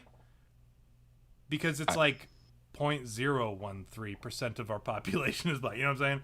And like that person, let me ask. Wait, hold on. I don't want to lives, just blame. Listen. Right? First of all, there is a very good and popular criminal element of all, listen, as disproportionate as some things may be. I guess I'm asking, are there like 15 people in your town so they're like, oh, well, we know where you live, Dave. You know what I mean? No. Like, is it that? We have a few hundred. No, it's actually more than that. No, a few hundred in my neighborhood. So we have enough to where we are like incorporated as a town or whatever, but we don't have like a mayor or anything. We fall under the county's jurisdiction, but we are incorporated as like they keep track of the population. We actually have like, we have our post office, we have our own banks, and it's like a regular old town. It's just not quite reached that point of citydom. Like we have our own really nice library that they just built. Library. Library. Yeah, I mean it's like a full blown. I'm telling you, like in my neighborhood alone, right? It's so funny how it works, right? My entire neighborhood, like the entire subdivision, I'm not kidding. When I say this, I'm not exaggerating. I swear to you. It's like it's all white, except for one street. There are 3 black families that live on it, and that's it. Wait, on the same street? On the same you live street, in essentially like a complex, but then like, there's this one street. 3 houses in a row. That's fucking weird. And it's like one of them is really weird. It's a mixed couple, right? It's a white woman, a big fat white woman, and a black guy, right? So like no surprise. I've never there, heard of right? it. No surprise there. Big fat white woman, black guy, black family, and then the other one is like a black couple. I don't even know if they're. And truth be told, I don't even know if they're Indian or if they're black because I've not seen them enough. What? Right? Like I've seen them in Have you not looked at their mailbox? Or? No, listen. They don't have their names. We don't have to have our names on our mailbox. Oh, it's just yeah. So when they were building my fence and I was taking the dogs for a walk 5-6 times a day or whatever, I'd walk them around the block, and it's about a mile for the walk. And so like I would walk them that block and I would see them and I would see everybody. I saw everybody in that time. I got to see who all was living on my block around the burial mound or whatever. All white people except these 3 houses, right? And so I always joke that like when people say, "Oh, the bad neighborhood" or whatever, I'm like, "Oh, the bad neighborhood. Yeah, that's Patriot Court. That's where like all the black people live, right?" Because that's Come it. on. No, that's it. That's the only black people in our entire neighborhood. But here's the fucked up thing. They keep their yards really nice. I have no complaints about these people, right? Those people, you people. I have no complaints Who are you calling about those you people? I have no complaints about those people. They keep their yards nice. They do a good job of like maintaining their areas. Whatever. Got no complaints about them. However, there are some white families that I really like. I fucking hate them because like one of them is always working on something on his house. Dude, wasn't some of the reason that you couldn't have your chicken coop because some of your neighbors literally don't take care of their house, so they would abuse it and then just not take care of their stuff? It's white guys is the thing. Like one of the guys that we walk around his house whenever we would do those loops, he's always working on his house, but he's never done. You know what I mean? And I'm never seeing any change to his house. Like he's always got his equipment out, right? He's always got his like drills and his miter saws and his everything is out, but he's never done. And nothing ever changes. Nothing ever looks nicer. Like in the 7 or 8 years that I've lived here, like nothing has ever changed. Now there's another family that like they leave a bunch of shit out in their yard. Like they've got a car parked in their yard covered with a tarp, right? Like lazily covered with a tarp. Then they've got like a bunch of like whatever, I don't know, like power wheels. They've got a wheelbarrow. They've got like their yard is just trashed. It looks like they're moving out or moving in. Are you just jealous of their accomplishment, like all their stuff? No, I wish I had their car because honestly, they have one of those IROC Z like old school fucking Camaros, but like and it's really? Cool, but it's covered with a tarp, which sucks. And like I wish they would work on it so I could be like, can I help? I don't know anything about cars, but I love this car. Can I help? Oh sure. But yeah, like I saw them recently. and they were like, all it was like the super fat guy. Like, I wish I could think of. If you've ever seen that episode of SpongeBob where like the dude shows up at SpongeBob's boating school and he's like, "I'm gonna kick your butt," right? Like he's like that big fat fish or whatever. Like that's exactly what this guy. I've never seen one episode of SpongeBob. Really, never. It's a very funny show. How about like Ren and Stimpy, the Lummox guys who their bellies hang over to their knees or whatever? Like that's this guy. If I could explain it any better, I don't know how I would, but that's like what he looks like. That's good. He was out there and he was like, it looked like he was doing something with the yard, like sorting some of that stuff out. And I come back the next day and it's worse. Like there's more stuff out of the yard, right? I'm like, you did the opposite. You became the very thing you swore to destroy. But you are truly lost. Right. Then you are truly lost. Flats. Oh yeah, Efren Flores said it. His name was Flats. Was the guy who was gonna beat SpongeBob's ass. Okay. That's because he's like flat, but he's super fat from like a second. Yeah. So Megabit actually corrected me too. It was just funny because I think they're all like in the same house, so they're all like sharing notes with each other. But yeah, so like tell him twice. That's what this dude looked like, and then his yard was worse, and so he was one of the examples I gave to the homeowners association president when I was like, you motherfuckers won't let me have chickens, but there's dudes out here who have a car crashed into a tree. There's like shit everywhere. There's still Christmas lights up. There's still like Hanukkah decorations from 4 years ago. There's like shit from there's just their garage is half open and there's literally a Jabba the Hutt trying to squeeze his way out. Like it's just a mess. And you're telling me I can't have fucking chickens? Like, come on. And that was the example that I gave. And like now I still look at this house every time I pass by. I don't even go there. So here's the thing. You can leave my subdivision by jumping over into another subdivision and driving through it to get to the main road. I jump through the other subdivision to drive out rather than seeing the mess that is Southern Presidential, right? And so like, man, it drives me crazy. But yeah, there's some naggers on my street, right?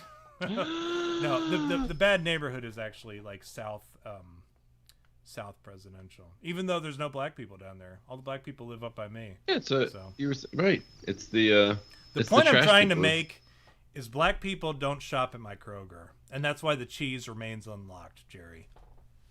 Right.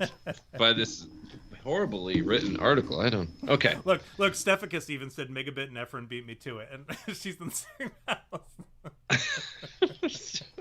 All right, Tom. We're getting back to the old format, though. Now. All right, get back. Okay. Are we doing the blanks? I gotta fill in. I gotta write this. Yeah, we're gonna do. Yeah, that's what we're gonna do. Ready? I'm ready. Been ready.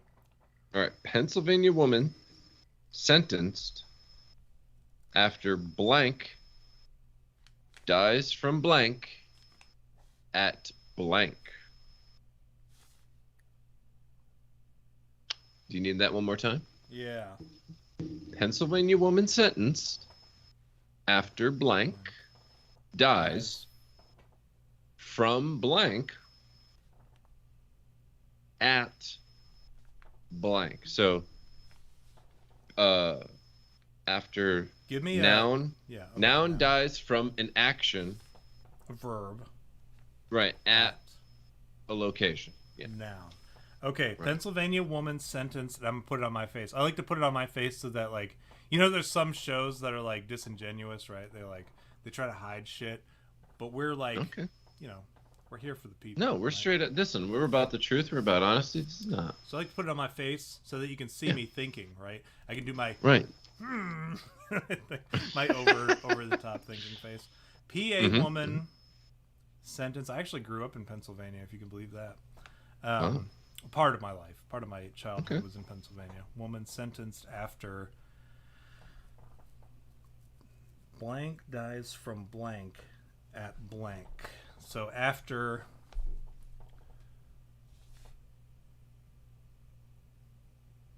I'm going to say 13. I'm going to pigeonhole myself here. 13-year-old daughter Okay. dies from excessive fingering at No people in a lineup. Yep. PA woman sentenced after 13-year-old daughter dies from excessive fingering at Kruger. Nito's YouTube channel. Okay. Channel reunion. Close. Reunion. Oh, yeah. All right. That's. So let me read it again. I said, yeah. PA woman sentenced after 13-year-old daughter dies from excessive fingering at Nito's YouTube channel reunion. Because as you know, Nito has returned to the YouTube scene with Heard. But then he didn't do anything. Like he showed up. Actually, for one I have no episode, idea what that means. Nito from Pop Squad. Oh right, yeah. He did the one. Yeah, I'm sorry. Well, I think of Pop Squad. I don't think of Nito. See, how far you've come, Jerry. You've forgotten your roots, because your roots were Nito. Yeah. And dude, now I'm on now to you're DAP. Listen. Now you're PCI. I'm on a DAP. Now you're PCI, CCP, right? Pop or CPP. Dude. Now you're Preds People versus Preds. Preds. Dude, I'm actually watching a guy now called Pred. Dude, I like Skeeter. Skeeter Hansen. Yeah, he's pretty. Skeeter funny Hansen. Too. Yeah, I like him. He's funny. I like that. Yeah, and then Toronto PPP or whatever. What is it? Toronto PP Toronto. I think Toronto PP's into PP. Yeah. What would we, Jerry? Before you answer this, or before you tell me what this is, what would our YouTube channel be called? Now, the way I see it in my mind, we have to find ourselves some decoys. And the way I see it is you and I are both the catchers, right? Yeah, of course. That's how it's got to be because we have personality, right? Dude, and fucking we go out obviously, there yeah. I don't even know why this is in question. People. Yeah. So we would have to have decoys who want nothing to do with the spotlight, but we're personalities and we thrive off the spotlight, right? We have to have. Of course. That's why I steal the screen from you as often as I do, right? Because I thrive on the attention. Right? So that's us. So we would have our decoys who do all the hard work. They listen to these guys talk about. Oh, we got it. We have I wish to I sleep. could We're fill older. Your fucking you know? holes. I wish I could come in your ears. Right? You know, like all that gross shit. Right. That's what the decoys do. Right? And it's the chicks with the hot voices. Right? They're the ones who are like, yeah. Is that what you want to do? Yeah, totally. Okay, yeah. You know, I'm 13, right? Yeah. Okay, and they do that. And then you and I go out and we fuck with these guys. Like, to the point, because I know, listen, in my state, they don't prosecute unless it's an actual kid or unless it's an actual law enforcement officer. So it doesn't matter what I say when I get to them. I could say whatever I want. And I think yours is the same way. I think, like they don't prosecute. Even if the cops show up, they don't do anything. They just take a report and they move on. And they send the guy on their way. Yeah. So, yes, true. So we don't have to have it. So for me, the way I imagined it, because I'm the Commonwealth of Kentucky, we're actually not a state, we're a Commonwealth. I thought it would be cool to incorporate, Commonwealth catchers, Commonwealth predator catchers. Oh, okay. Yeah. The predator catchers of the Commonwealth, PCC, right? There's something we could do with that. And I think it's not embarrassing, right? Like the guys who have embarrassing names or whatever. We've talked about this before where they have embarrassing, having very basic the Commonwealth predator catchers or the predator catchers of the Commonwealth PCC. Those things sound normal. What would yours be? What would do you have any idea? Like, because we can't do that for both of us, but what would yours be and how can we merge the two? Right? Yeah. So I was thinking, something that would make us stand out, so, and incorporate the old show because of course this is going to be like a side project or like a side channel, something like that. So I was thinking, you had me at catching guys who try to come on the feet of children. You had me at guys who try to come on the feet of children. It's a little specific, admittedly, but so it's or YHMAGWTTCOFOL. Yeah, and then then if we want to combine it with you in the Commonwealth, so then ITC.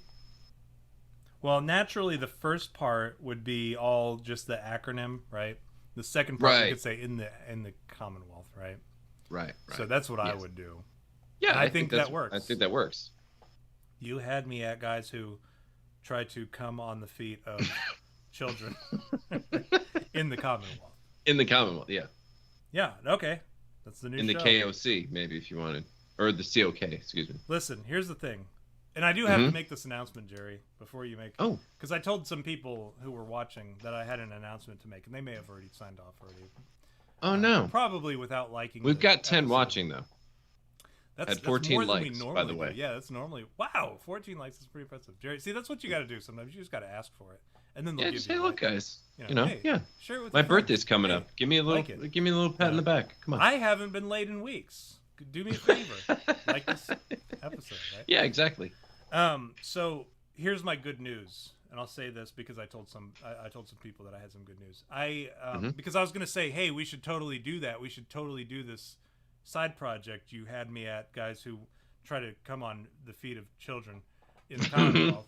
As much as I want to do that, and as much as I would, it made for great shirts, by the way. It really would. It's a lot of words, that's why I'm saying it's a hashtag of the acronym, and then it says. We do like a Kanye thing where it's just like a very blown out sweatshirt with like Jesus big King. letters. Right. Yeah. Dude, by the way, I was so close to buying because they're on clearance now, like 50% off. The so Jesus like is King shirts.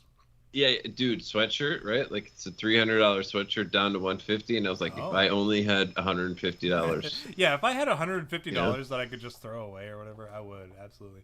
I saw throw away. That's a sweatshirt I would wear to my next wedding. I for sure would too, but like just because I would buy that shirt from a knockoff or from like a scalper, right? I would rather buy it from some phony on Redbubble. I want to buy it from Kanye because I know it's coming from the right place. Well, he's that money is actually just going back to what's her fucking face, Kardashian. Oh, Kardashian. You know what I'm saying? Yeah. Like it's going to her so that she can buy nails. And she takes that child support money and she just spends it on anal bleaching, right? Like it's like some stuff that she's like, I don't want to spend my allowance on, right? Wait. Go ahead, please. Are you trying to get me not to buy? I don't understand the. Go. So you want to make sure that Kim Kardashian has a bleached anus? I have. Dude, you know what? I've Okay, never watched listen. her porn before. Can anybody No, say? I haven't. I've never. Check this out. I've never watched the Kim Kardashian sex tape. I've never. I never have. Would I watch it if it was with, Kanye West? Yeah, I would. I think I would. Just because I want to see how my guy Kanye gets down. But go ahead. Yeah. What's up? What were you saying? Well, no, I mean, I guess what I'm saying is if you knew that for $150 you could get a sweatshirt and know that there was a good chance that someone accidentally over-bleached Kim Kardashian's asshole, would you not say, like, you know what? She doesn't go to people there's no over-bleach. No. Wait, Tom, there's she no... She goes to the professional accident? No, there's no accidents. That's hard to say. That's hard to accidentally say wrong. Accidentally. Here's my news. Here's my news for those of you who are waiting for the news. I recently, and it's a lesson. There's a lesson. This is like Zach and Miri make a porno, Jerry. So pay attention. I'm here. Yeah. I'm the Kevin Smith of this conversation. So I recently, well, as you guys know, over the last few years, I've been trying to get this chaplain residency at the VA. The VA Medical Center is actually a government institution, so it falls under this whole federal mandate bullshit. Falls under now it makes more government, all that crap. And well, you already know this. You already know what happened, Jerry. You were the first person I told, actually. Don't tell my wife that. But my wife that. But so I've been trying to do this. I've been trying to get into this. I've been trying to get this position as a chaplain residency. V actually just sent me a text saying, just a heads up, on the precipice of this civil war becomes a real civil war, me and the old man plan to hook up with you and yours. Yeah, man. Well, that's definitely nice.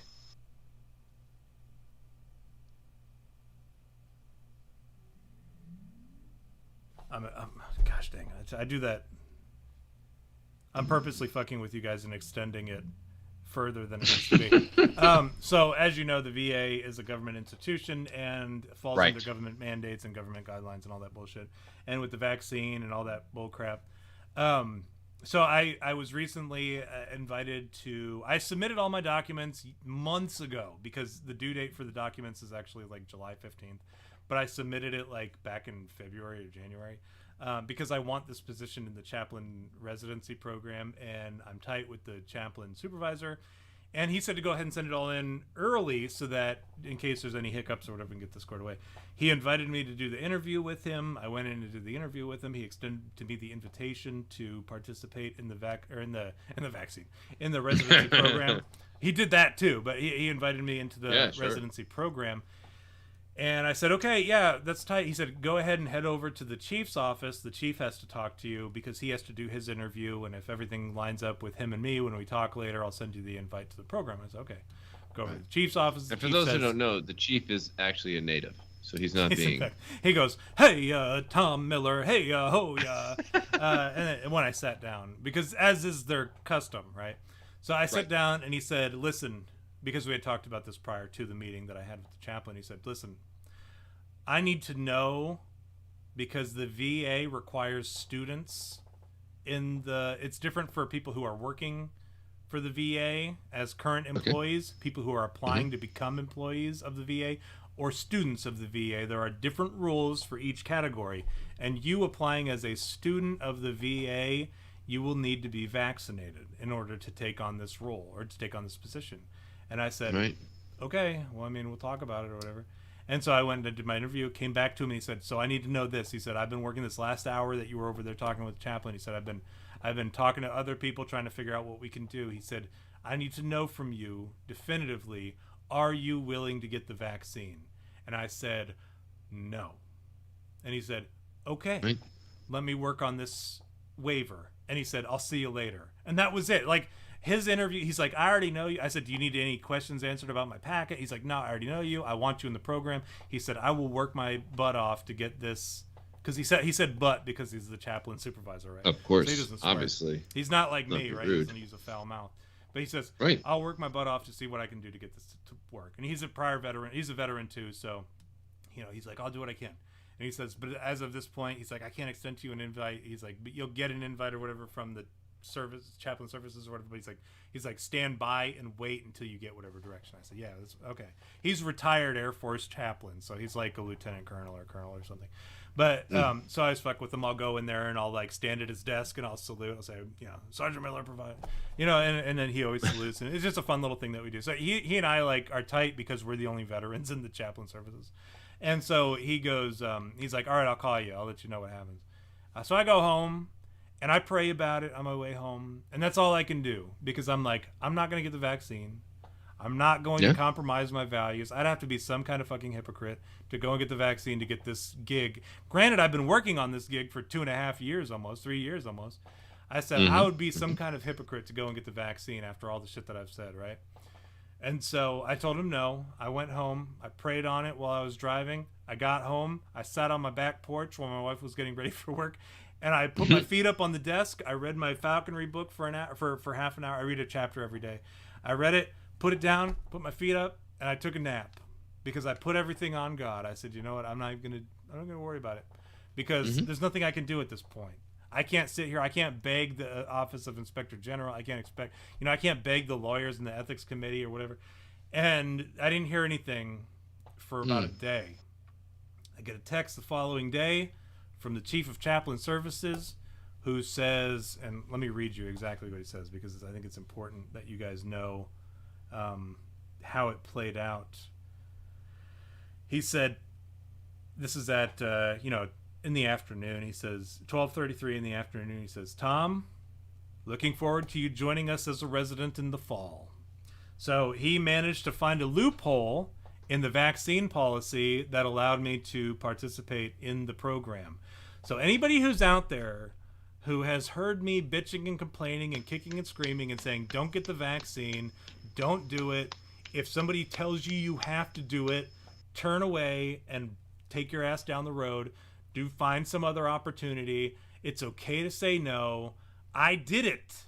I would never ask you guys to do something that I wouldn't do myself.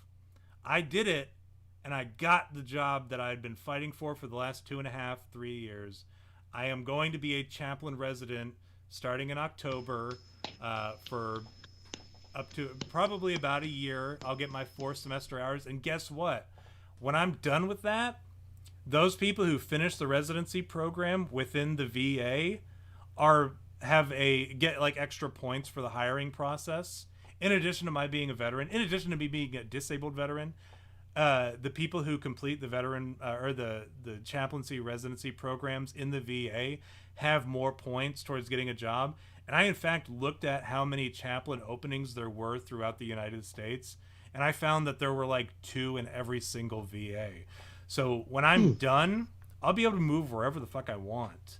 And I'll be able to apply for those jobs and be able to take on, if I want to find a new place to live, not that I do, but there are opportunities and openings everywhere. And that was even the thing that the chaplain told me when I went and did the interview. He said, hey man, we want you guys to do this because we want more positions in this hospital for chaplains. So he's like, if you finish this and you want a job, we want to give you a job. So it just goes to show, if you say no, you stand on principles, you can still get that job. You can still do, and if not, you walk away, they'll call you, they'll bring you back, they'll find a way to accommodate you. And what's so funny to me is if this was an actual emergency, there'd be no exceptions, right? Because I told them, I said, well, I'm not vaccinated, you're vaccinated, we both have the same risk of transmitting COVID to a patient, right? So like, if it were an actual issue, there'd be no exceptions. There'd be no medical, there'd be no religious, and mine is religious. There'd be no philosophical, there'd be no nothing. But they're going to let me do it because of a religious exception. I am no less likely to get COVID than somebody who is a Satanist or somebody who is a, an atheist who has no religious exemption. I'm no less likely to share the COVID virus with anybody. But they let me, which goes to show and should tell you that COVID is not real. Anyways, Jerry, go ahead. What was the actual answer? I know I said it was a Pennsylvania woman sentenced after 13-year-old daughter dies from excessive fingering at Nito's YouTube channel reunion. Boy, I hate to follow up your success, but again, congratulations. I know I told you over text, and I'm very proud of you for standing on your morals, and we are about to break those morals here as we continue this show. No, seriously, congratulations. I'm very proud of you. That's awesome. Pennsylvania that was the woman. Thing Jerry told me. He said, "I'm glad." I forget what you told me, but it meant a lot to me when you said it. You said something like, "You essentially said what my values were on the topic, but I didn't want to say it because I'm I'm humble, right? But you said, I'm proud of you for standing up for what was right and for actually doing it. Because I know some people who were like very anti-vax, and then they were like, well, I need a fucking job. So they took the vax, right? So, yeah, and you said something, and it meant a lot to me. And there were a couple other people out there who said some things. I don't want to say their names because I know they're like the people who can't be associated with the show. But like, they said some shit to me that they were like, hey, man, I'm proud of you because you've worked so hard for that. And you could have been like, You could have buckled. And everybody would have been like, well, I get it, Yeah. Because we all, a lot of people would have said that. And that's what sucks about it. But, like, and it hurt, believe me, when I said I'm not going to get vaccinated. And if that's what it takes, I'm telling you, I put it all on God. It's, like people talk about, put all your problems on God. But they're always, like, talking about some nonsensical problems. And they're like, like I'm having difficulties in my marriage or whatever. I put it all on God, right? But me, I was like, if this is for me, this is for me. If it's not, it's not. I'll take whatever answer you give. And I literally put it all on God. I said, I can't do anything to interfere. I said, I would obviously love to have this position, but if it's going to require me to do this thing, I can't do it. And so it's up to you. Right. And I literally put it on God. That's why I said I went home and I took a nap on my back patio rather than sitting up and being like, oh, well, maybe if I, instead of doing all that, I just went home and I said, I prayed on it, I put it on God, and I said, whatever. The next day I got the got the text saying, hey man, we'll see you in the fall. And that was that. So I do appreciate everybody who I did tell and who was like super supportive and said, so, Jerry, yourself included. So thank you for that. Oh, thank you. Yeah, no, absolutely. Well, Tom, as you had asked me, Pennsylvania woman sentenced after baby dies from strangulation at an illegal daycare. Okay. Lot to wrap my head around here, Jerry. Yeah, I'll repeat it. Pennsylvania woman sentenced after baby dies from strangulation at illegal daycare. How did it happen, Okay. Jerry? Talk to me. Well, here's the thing. I don't think I have to tell you what happened to get when I tell you the quote here. The woman, she's just ruthless. You know, she has no qualms about what she did, and they asked her, said, you know, hey, hey, what'd the baby do? Turn, you know. Well, you understand. To get what they got. Why did they do it? And you know, she said, well, snitches get stitches. Babies get strangled to death. That doesn't even rhyme. No, she's not very smart. But the thing, she said, she didn't understand the concept of rhyming. Right. She said, well, listen, snitches get stitches. That may rhyme, but the thing is, it's also true. And babies get strangled to death. Was that her justification at the court hearing? Yes. She got a lighter sentence for telling the truth. Do you think like there was some jury member in the back who held up the trial because he's like, that doesn't rhyme? Like she clearly. Yeah, I wonder if she's like fit to stand trial because she doesn't understand rhyming. Well, that's I'm like glad you brought that. Shit, right? Oh, goodness, Tom. See, this is why we are good working together. That's at the bottom of the notes here. There was actually that situation. Turns out they were going to simply give her life, but then one man had he made it ironically a hung jury because he was looking. He would not let a woman like that live after not meeting the rhyming scheme. Can you imagine the guy who's like, so there's all these people who are like, she's guilty, right? And then the one guy's like, not only is she guilty, but she deserves to be killed, right? Like she deserves a death sentence. And like that's what hangs the jury, and she ends up going free, right? Because like some of them were like, yeah, you know, she's guilty, right? She's guilty as fuck, right? I don't know what the punishment is, but that's like up to the judge's side. But the guy's like, I will not vote guilty unless you agree that she deserves to be sentenced to death by hanging, right? Yeah. Exactly. And that's what happened here, I guess, from what you're telling me. Yeah, everybody got hung up all around. So even the baby. He was part of the jury. Jerry, say it, Jerry. It was Tom, believe it or not, it was a ghost baby who was represented by our ghost attorney from many shows ago. Oh man, and the ghost baby was holding a gun to his head. No, you need to. He was holding it to the one the ghost jury gun member, from the right? ghost baby to the ghost member who was like, no, they deserve to die. It was it was like they had to communicate to him with a Ouija board. I remember this jury happening. It was a spirit. It was a portal to hell. I heard it from that Jock Osbourne show. So I remember. As much as I hate to admit it, I remember. Yeah. So Tom, I'm gonna make this one quick. I'm gonna go through them because we're burning on time here. All right. All right. Illegal alien, MS-13 gang member, sentenced for blanking 15-year-old boy at New York Park. There's a blank in there, but it would give it away. I don't want to. So, all right. Illegal alien, MS-13 gang member, sentenced for blanking 15-year-old boy, I'll just say it, to death at a New York park. So all you have to do is the blanking. What did he get sentenced for blanking a 15-year-old boy to death? Well, as you know, the last one was, and I was wrong, Pennsylvania by woman mere sentenced, margins. Yeah, just barely.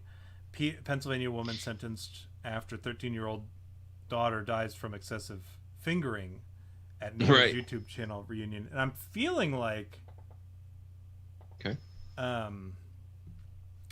I remember hearing or reading somewhere the word fingering, and I'm trying to figure out where it was. Right?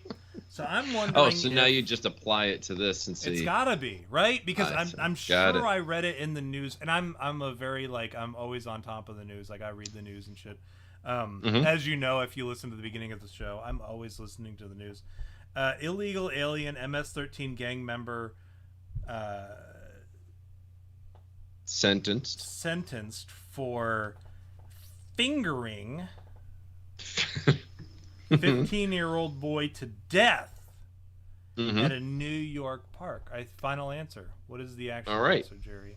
I know I'm pretty close, probably. Oh, it's very close, actually. The illegal alien MS-13 gang member sentenced for hacking 15-year-old boy to death at New York Park. Megabit said kissing romantically on the neck, and I wish I would have seen that before I had given you my answer, because that's a way better answer. But yeah, that's a good one. Well, here that would have been going too far, as we know, as we've established. So here's the thing: when the call, now I read up about this. Did a little background, did a little digging. When the call came in to the police, okay, the dispatch thought they said hacky sacked to death, and dispatch responded, "Wow, what a boring way to die." Can you imagine getting hacky sack to death? Have you ever played hacky sack with somebody who's good at playing hacky sack? Sometimes it feels like you died when you see somebody else preparing to serve you, right? When you're playing hacky sack. Yeah. It feels a little bit like it sometimes, right? Yeah, it really is. But here's the thing. So they corrected them. Obviously. They said, no. Not hacky sack to death. Hacked.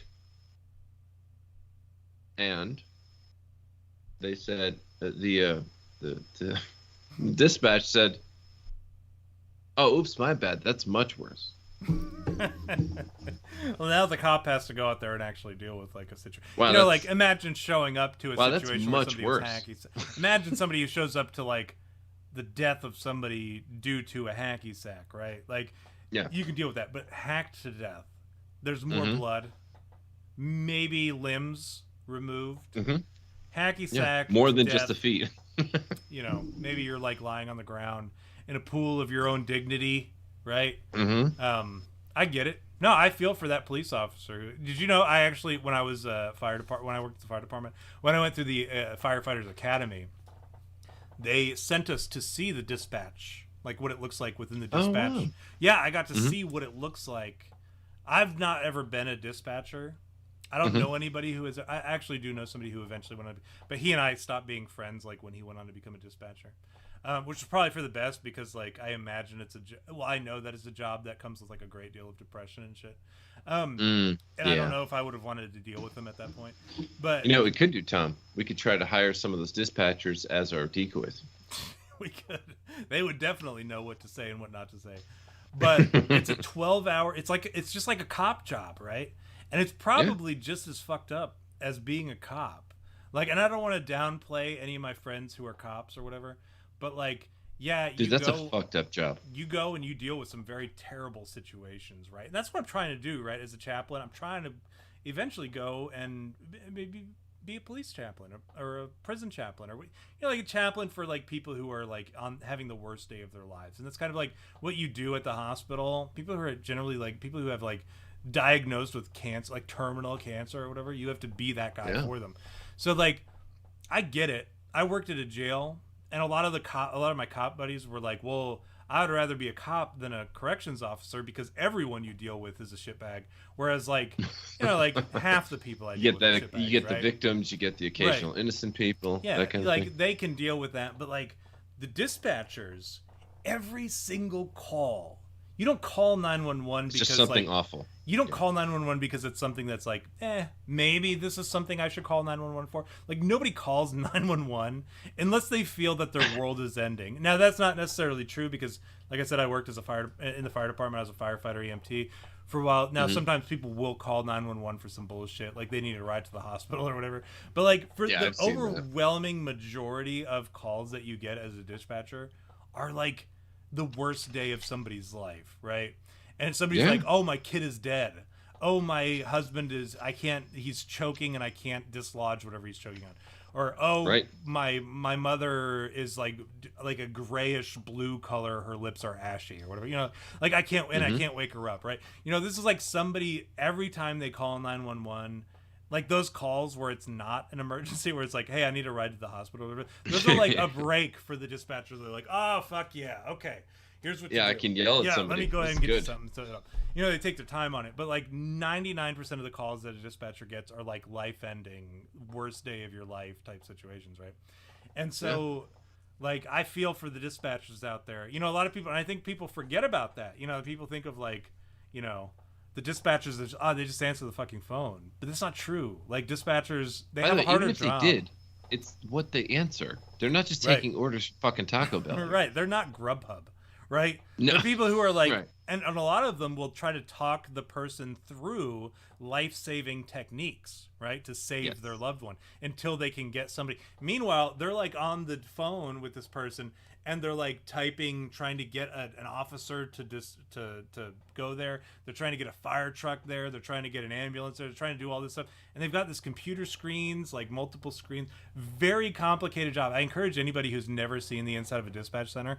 Very small room. It's not very big at all, and it's normally like 3 or 4 people managing the entire county, but they'll like sit there in this small room and they'll just take calls for like 10 hours, and they'll dispatch vehicles and they'll dispatch officers and whatever, and they'll like have to type these logs and shit. Very complicated job. So if you ever want to pick on the people who do dispatch, 911 dispatch, I would encourage you to like look into that further. Jerry, go ahead. I know we were talking about fingering people. No, I'm glad you brought it up because someone made this call. All right. This was called a transition. Detroit man allegedly blanks a 78-year-old woman after breaking into her home. Fingers. Detroit man. Say it again with fingers. Go ahead, Jerry. Detroit man allegedly fingers 78-year-old woman after breaking into her home. Tom, you're kind of right. I hate that that's true. I hope it's not true. Well, here's the thing. He knocked her down, and he pulled her pants down. Oh no! Put his body on top of hers, and then fled the house. Oh, he didn't even finger her. See, that's the thing. I think there must have been. No one. Come on. But here's the thing. How do you gather data? Like, how do you gather evidence? Like, if you did. Well, see, her? Tom. You know what I'm saying? Look, here's what I do know. Okay, the guy was asked, "Boy, how could you do that to a 78-year-old?" So it was a black guy, you know, right? Because you said boy. Was it a black guy? Was it a black guy, yeah. Jerry? It was. It was in Detroit. So. It was a black guy, Jerry. Look. I will tell you his name. I'm not gonna. Dazon Leonard. Is it Jerome? Dazon Leonard DeVoe Johnson.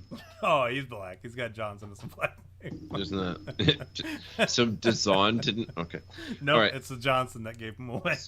So here's the thing, Tom. They said, Dazon, how could you do that to a 78-year-old? Climb on top of her, try to have sex with her. And he goes, man, you couldn't even imagine what I would have done if she was 77.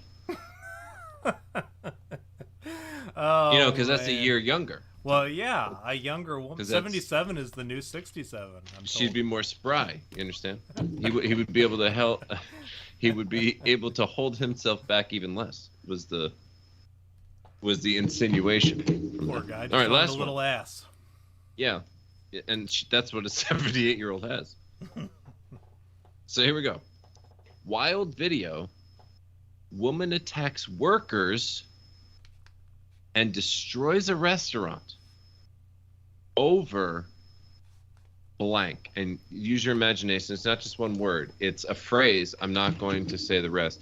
Women attack workers, destroy the restaurant over blank. Okay. Let me get it on my face here because I'm an attention whore. Yeah. Wild video. Women attack workers and destroy restaurant over aggressive fingering, Jerry. I knew it.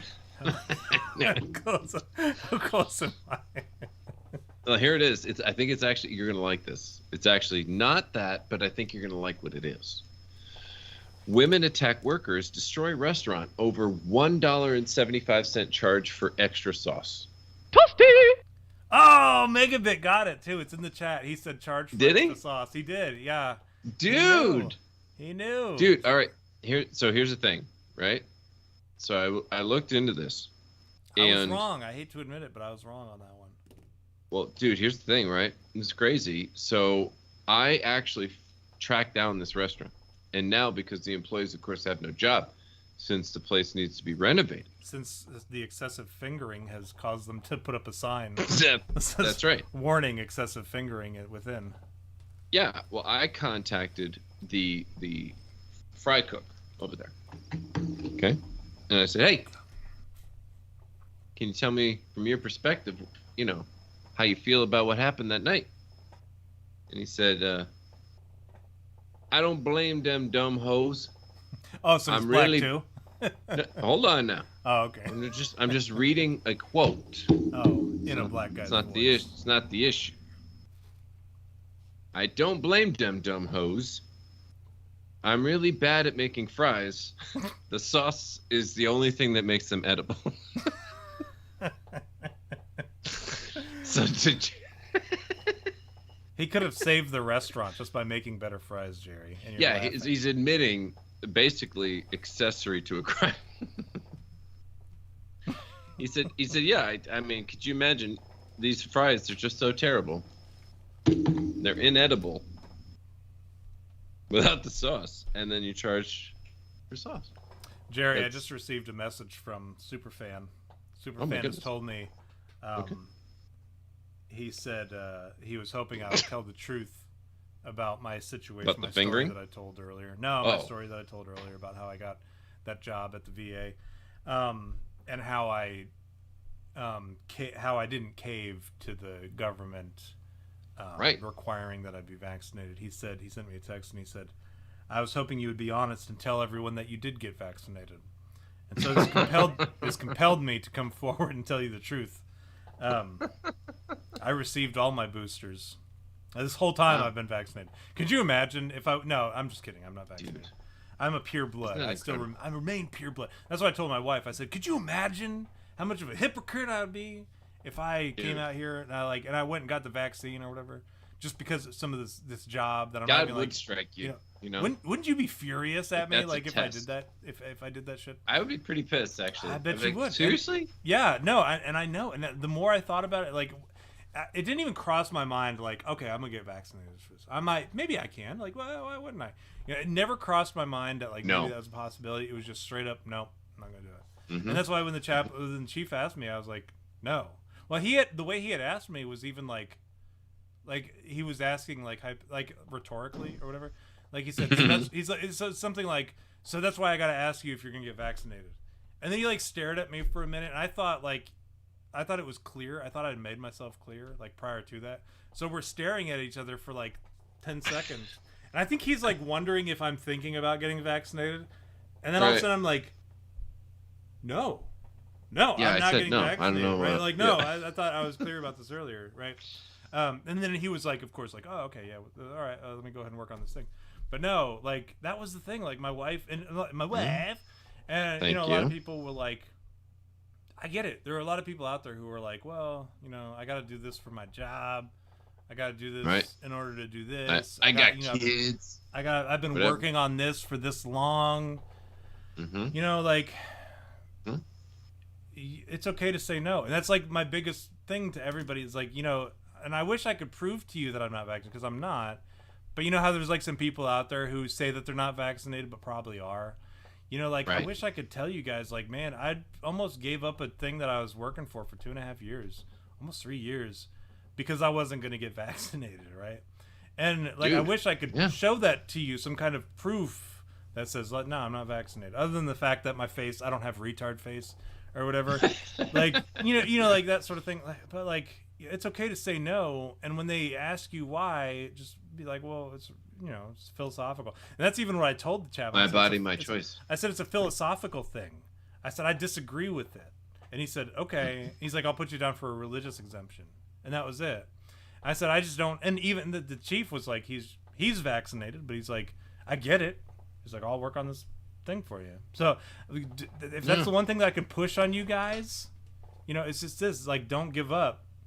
There are people out there, like people who you're friends with, right, who have not caved despite having worked for this one particular position for years.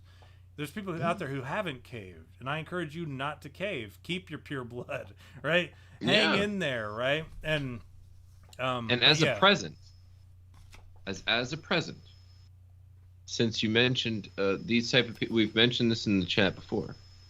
As a present for standing strong, Tom, and everyone in the chat, I want to let everyone know there's now new footage of Richard Russell before he stole the plane and crashed it. I heard about that. There's new. I just want to let you know there is new footage out there before he stole the plane and crashed it. So happy Freedom Day. You know what I mean? From you had me at Bigfoot to you, we know it. We're letting you know this really awesome thing out there. Tom gets to live another day without Justin Bieber face, and gets the job that he wanted on Chunky Blood. Yeah, all those faces. Oh, I saw a meme today. It was great. It was this older woman, like 50s, you know, holding her husband, who's like this, hand over his chest. She goes, "Are you having a heart attack?" He goes, "No, can't be." She said, "Is this a heart attack? Was this a vaccine?" He goes, "No, it can't be. It must be from climate change."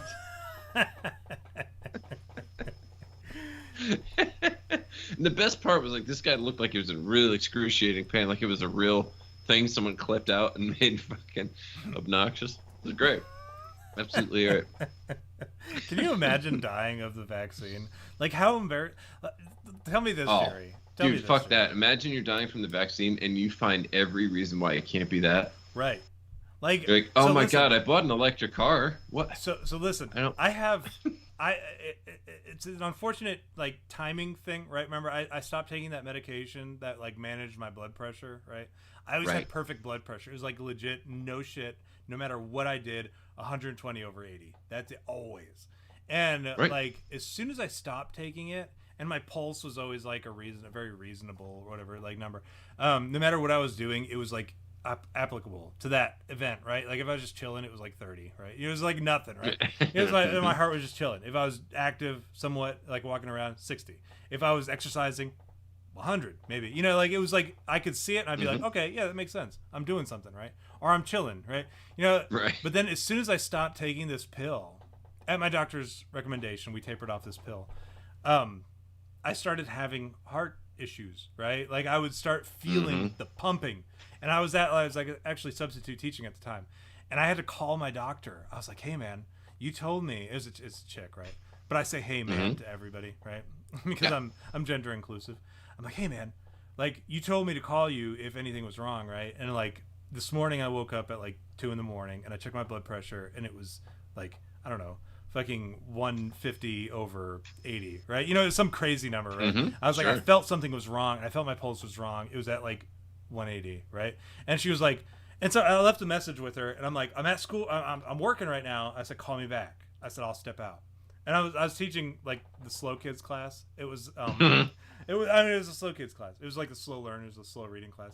And they were the best. And I hope I continue to be able to teach that school, like, whatever position they have, even if it's a slow kid class, because I love it. I love working with that age group. They're so funny.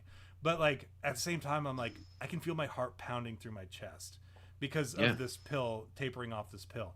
And I said, and I still occasionally, because I'm off this medication, now my heart reset to the factory settings, right? So, like, if I exercise even a little bit, my heart will start beating faster, like way faster than it should. But when I was on this pill, it slowed my heart rate. It made it harder for me to get my heart rate to an acceptable fat burn level. Your heart was like Warren G, regulated. Right. It was like I had a super heart, right? Like, I could run my ass off and I'd still be like at resting heart rate, right? So it was very difficult for me, and which is probably why I got a little bit fatter, right?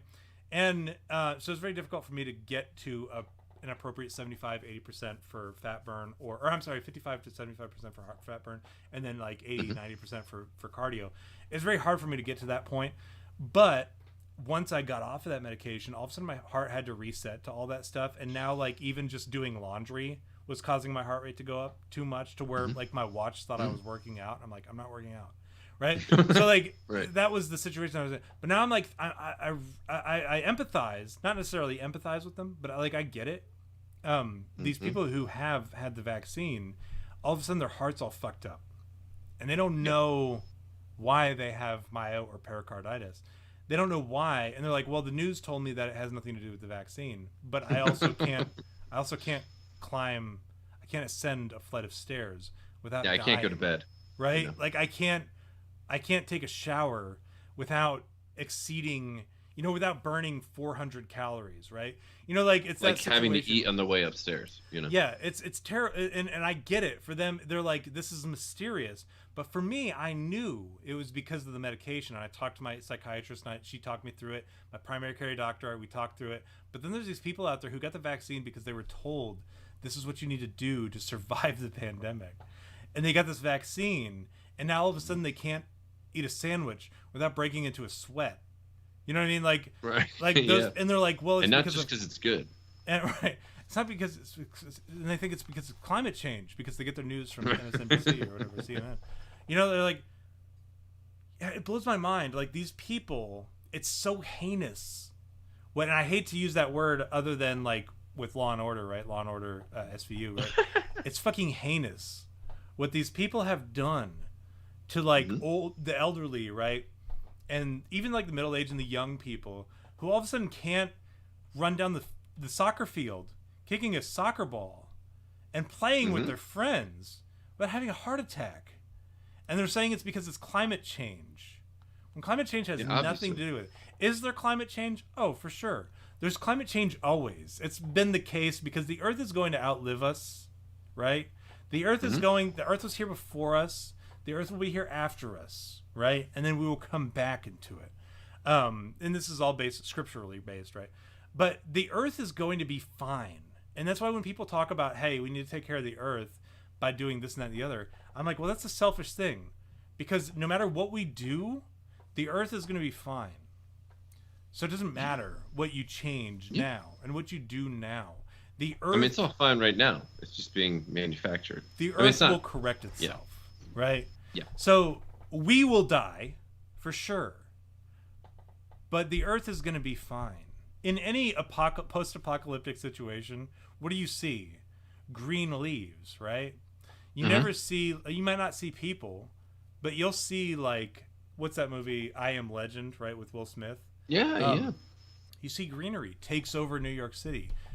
The Earth will be fine. So when people say that we need to make changes, it's not because they care about the environment. It's because they care about themselves, right? So when people talk about, well, climate change does this, it has nothing to do with that. Climate change, yeah, it exists, but it has really no impact on us. And if it does, it's very easily mitigated by just like being a decent, being a human being who's like somewhat active, right? And who doesn't inject experimental vaccines and serums into their body, right? So just don't do that, and you're gonna be okay. Because like if you exist within the ecosystem that is the environment that we live within, you're gonna be okay. Grow a garden, eat from the food that comes from the earth, like go hunting, go whatever, work with farmers, deal with farmers who are very humane, right? Do all that stuff. Survive within the ecosystem that is with us, rather than living within a city. And J-Dubs says specifically, and it's been so long since I've read the original Jurassic. That's one of the few books that I have read that I enjoyed reading, was the original Jurassic Park. But he says that Malcolm has a good rant about destroying the world in the original Jurassic Park novel. That's what we do. But it's okay that the Earth is going to do its own thing, and it's going to come back from it, and we're going to become a product of, like, maybe in 100,000 years, assuming, if you look at the scripture, and even if you don't look at the scripture, you would say, like, in 100,000 years, there's going to be people who are like, well, They're going to tell legends of like shit that happened. You look at the stuff that's happening on Mars when they look at pictures of Mars and they're seeing like soldiers, like alien soldiers, or like monoliths and shit that are built. Like, even if you're not a religious person, you can look at this stuff and be like, wow, like what if Mars was originally Earth, right? And then they ruined it, which is kind of what we've seen with the CIA astral projection. You know, we see that they were at one time a thriving civilization, and then all of a sudden they lost it because Mars became a barren wasteland.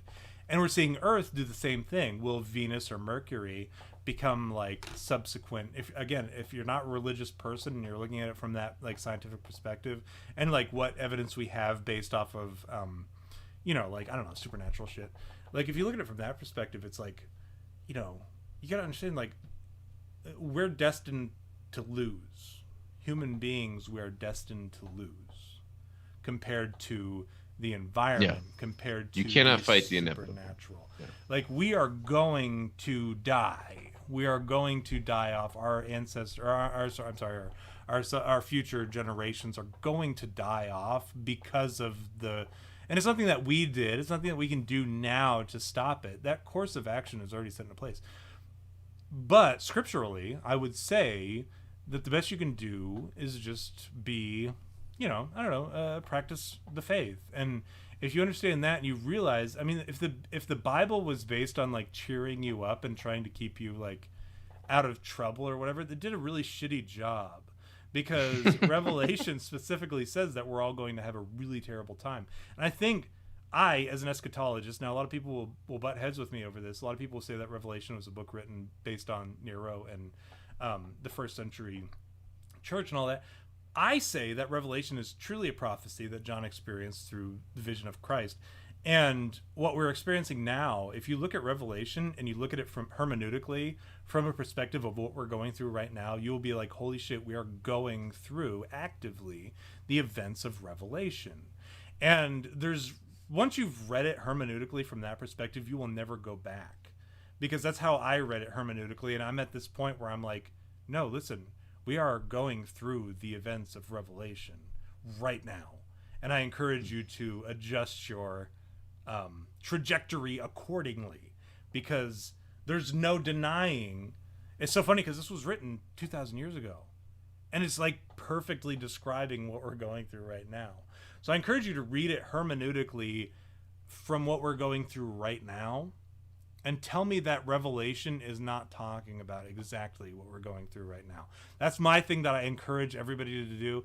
I know it's easy to look at Revelation as like one of many different possible interpretations. Maybe it did happen already. Maybe it's partially happened, but it's also sort of happening. Maybe it's something that is just like a theoretical thing, or maybe it's a prophecy of things to come based on at the time when John of Patmos wrote it. If you look at it like that perspective, like, hey, this is something that John of Patmos was exposed to by Christ. He said, hey man, check it out, this is what's going to happen. If you look at it based on that, you're going to see real quickly like, wow, we are experiencing the events of Revelation right now, time fucking now. And I'm telling you, just read it. Revelation doesn't take very long to read, but if you read through it under the assumption that it's the events that are occurring right now, you will immediately draw parallels, and I highly encourage you to do so.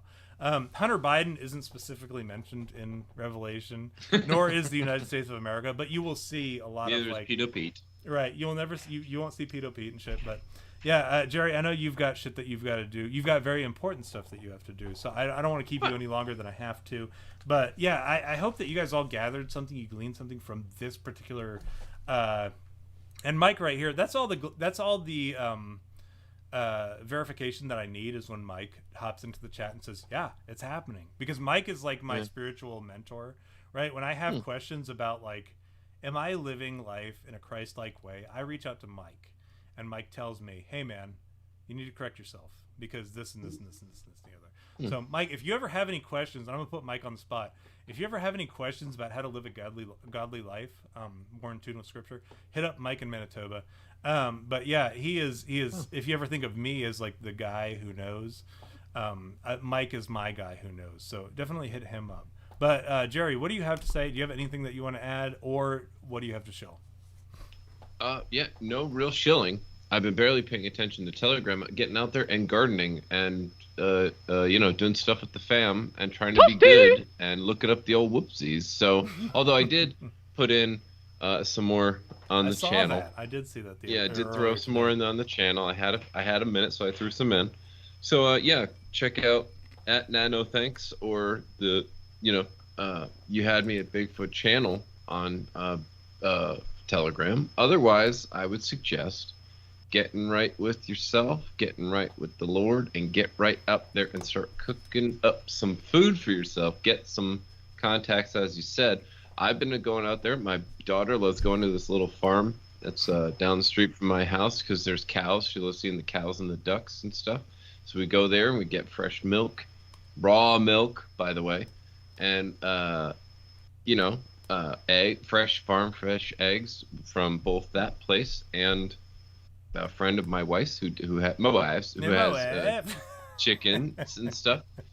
So we're connecting to people. We're trying to get fresh foods and grow our own, and I'm fighting off nature for that with the dang groundhogs and stuff. But we're doing okay, and it's not going to be okay potentially very soon. So be prepared for that, I guess that's it. Build your raised garden beds. Yes. Period. Yeah. If you can't dig underneath that grass or whatever, you can't do that shit. Get yourself some garden beds, man. It's I know the artificial, and that's what's fucked up about this right now. The artificial lumber shortage, they make it very difficult for you to build your own garden beds. But man, I'll tell you what, I have had that slip disc. It's still not gotten any better. I've been taking medication and shit for it, but it's an issue with my muscles or whatever, muscle spasms. But man, I get out there, believe me when I say this, I get out there and I cry as I'm building shit. I mean, like, you imagine a grown man with a beard, out there just like trying to build this fucking these raised garden beds and shit. That's me, because I know that the time is near, right? And you've got to be ready for this shit. You got to be out there. You got to build these. You got to be prepared to provide for your families. But if you're a single guy or whatever, you got to be ready to you got to have a person, right? I told you V texted me and he said that he and his old man were going to come out to us if shit goes south, and I'm ready for that. But if you are a man, a single man, have a person, know somebody, have a friend or whatever. I know there's many of us in here who are willing to accommodate, find somebody. If you are somebody who is in position to take on another family, extend your welcome. Right? Be ready to take on. That's the thing to do, right? You got to be ready to take on a family. If you are a guy who has guns and you have a bud who lives in a state who makes it very difficult to buy guns, be ready to run guns to your bud, right, Jerry? Right? So I've got Jerry, right? I've got him taken care of. But have extra guns that you can run to your buds, and the ammo needed. Be ready for that, because shit is getting weird, right? Like, this is I've had to tell my kids, and I hate that I have to tell my kids this shit. I had to tell my kids, this isn't how it is, right? Yeah. Like, who's had to have that conversation with their kids? I know some of you have young kids, some of you have very young kids. You haven't had to have that conversation. But I've had to sit down with my kids who are of, sentient age, right? They're over the age of 3 where they remember shit, right? That's when your long-term memory develops, right? When you have kids who are over the age of 3, you have to tell them, hey man, this isn't how it is. Something's wrong. And this is not how I grew up. When I grew up, it was very different. When my parents grew up, it was very different, but in a different way.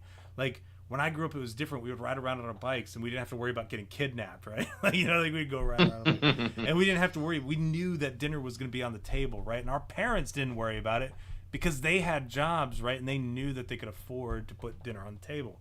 We're at a position where, it's not that our parents aren't working their asses off, or it's not like that we aren't working our asses off. It's that they've done this artificial bullshit to where we cannot afford to put food on the table, right? They're trying to make that the case. We still do. They don't recognize that. They don't recognize how good they have it. For most of us, like our kids, they don't realize how good they have it. But, we make sure that they have food, but there's going to come a time where if you're not prepared, you're not going to be able to put food on the table for them, and you need to be ready for that. So if you're not already gardening, if you're not already raising chickens, I know like my guys, Megabit and Stephicus, they raise chickens or whatever, and they got eggs and they've got all that stuff. If you're not doing that stuff, you need to be doing it right now. It's too late. The best time to plant a tree is 10 years ago. Yesterday. The second best time is right now, right? So now is the time, if you haven't already, build a garden bed. I don't care how small it is. I don't care how big it is. I don't care if it's a pot with an avocado in it, right? Do something, because once you do, it's just like tattoos, right? Once you get your first tattoo, it's addictive, right? You'll do it again. Or if you're like Hunter Biden, the first time you smoke crack, you're always going to be chasing that dragon, right? So no matter what you do, when you plant your first seed and you see the fruits of your labor, you will go back and you will do more next time, and you will do more after you. Once you see that green shooting up, it's just going to blow your mind, and you're going to want to do more of it. And I know, Jerry, you're the same. Like, I remember when you had nothing as far as a garden, and we started talking. And, like, I remember when you had nothing, and now you've surpassed me. And I show you pictures now. Yeah, now like, I'm jealous of your garden, because Jerry has gone far and away. He's prepared to take care of his family, and I encourage those of you who are not prepared to go ahead and start making that happen. That's not any of you who live in the inner city or any of you who live in areas where you cannot have a garden. There's no excuse. You've got a windowsill. You've got a fire escape passage. You've got areas where you've got a rooftop where you can set stuff and create the dead weight of like a garden bed or pots or whatever. You can do that stuff. That's going to supplement what you do, right? So no matter what you do, or if you've got a family out in the rural or in the suburban or the rural areas, go out there and set up a garden bed. You've got to do something, because now is the time. It's, again, like I said, it's too late, but it's not too late. You know what I'm saying? Like, you're you're on the cusp of this watershed moment, and I can't encourage you more than I am right now. I literally hurt my back trying to prepare for this, right? Like, I'm still suffering from it from weeks ago. I hurt my back trying to do this shit. So you should be in the same position that I am. Hurting your back 3 weeks ago, and then still coming on the show to yell at other people. Go out there and hurt your fucking back. Because if you're not hurting your back, you're not doing enough. You're doing to provide for your family. All right. So I love you guys. I do. I love each and every one of you guys. Are awesome. Yes, I love you guys too. Thank you for being here. Thank you so much. I love that we're able to come on here and rant and shit and still be at like an average of 9 or 10 viewers for the whole episode. So thank you all. Yeah, you guys are awesome, man. But we will see you all next week. Until then, remember, Hunter Biden is America's sweetheart. I'm Joe Biden, and I approve this message.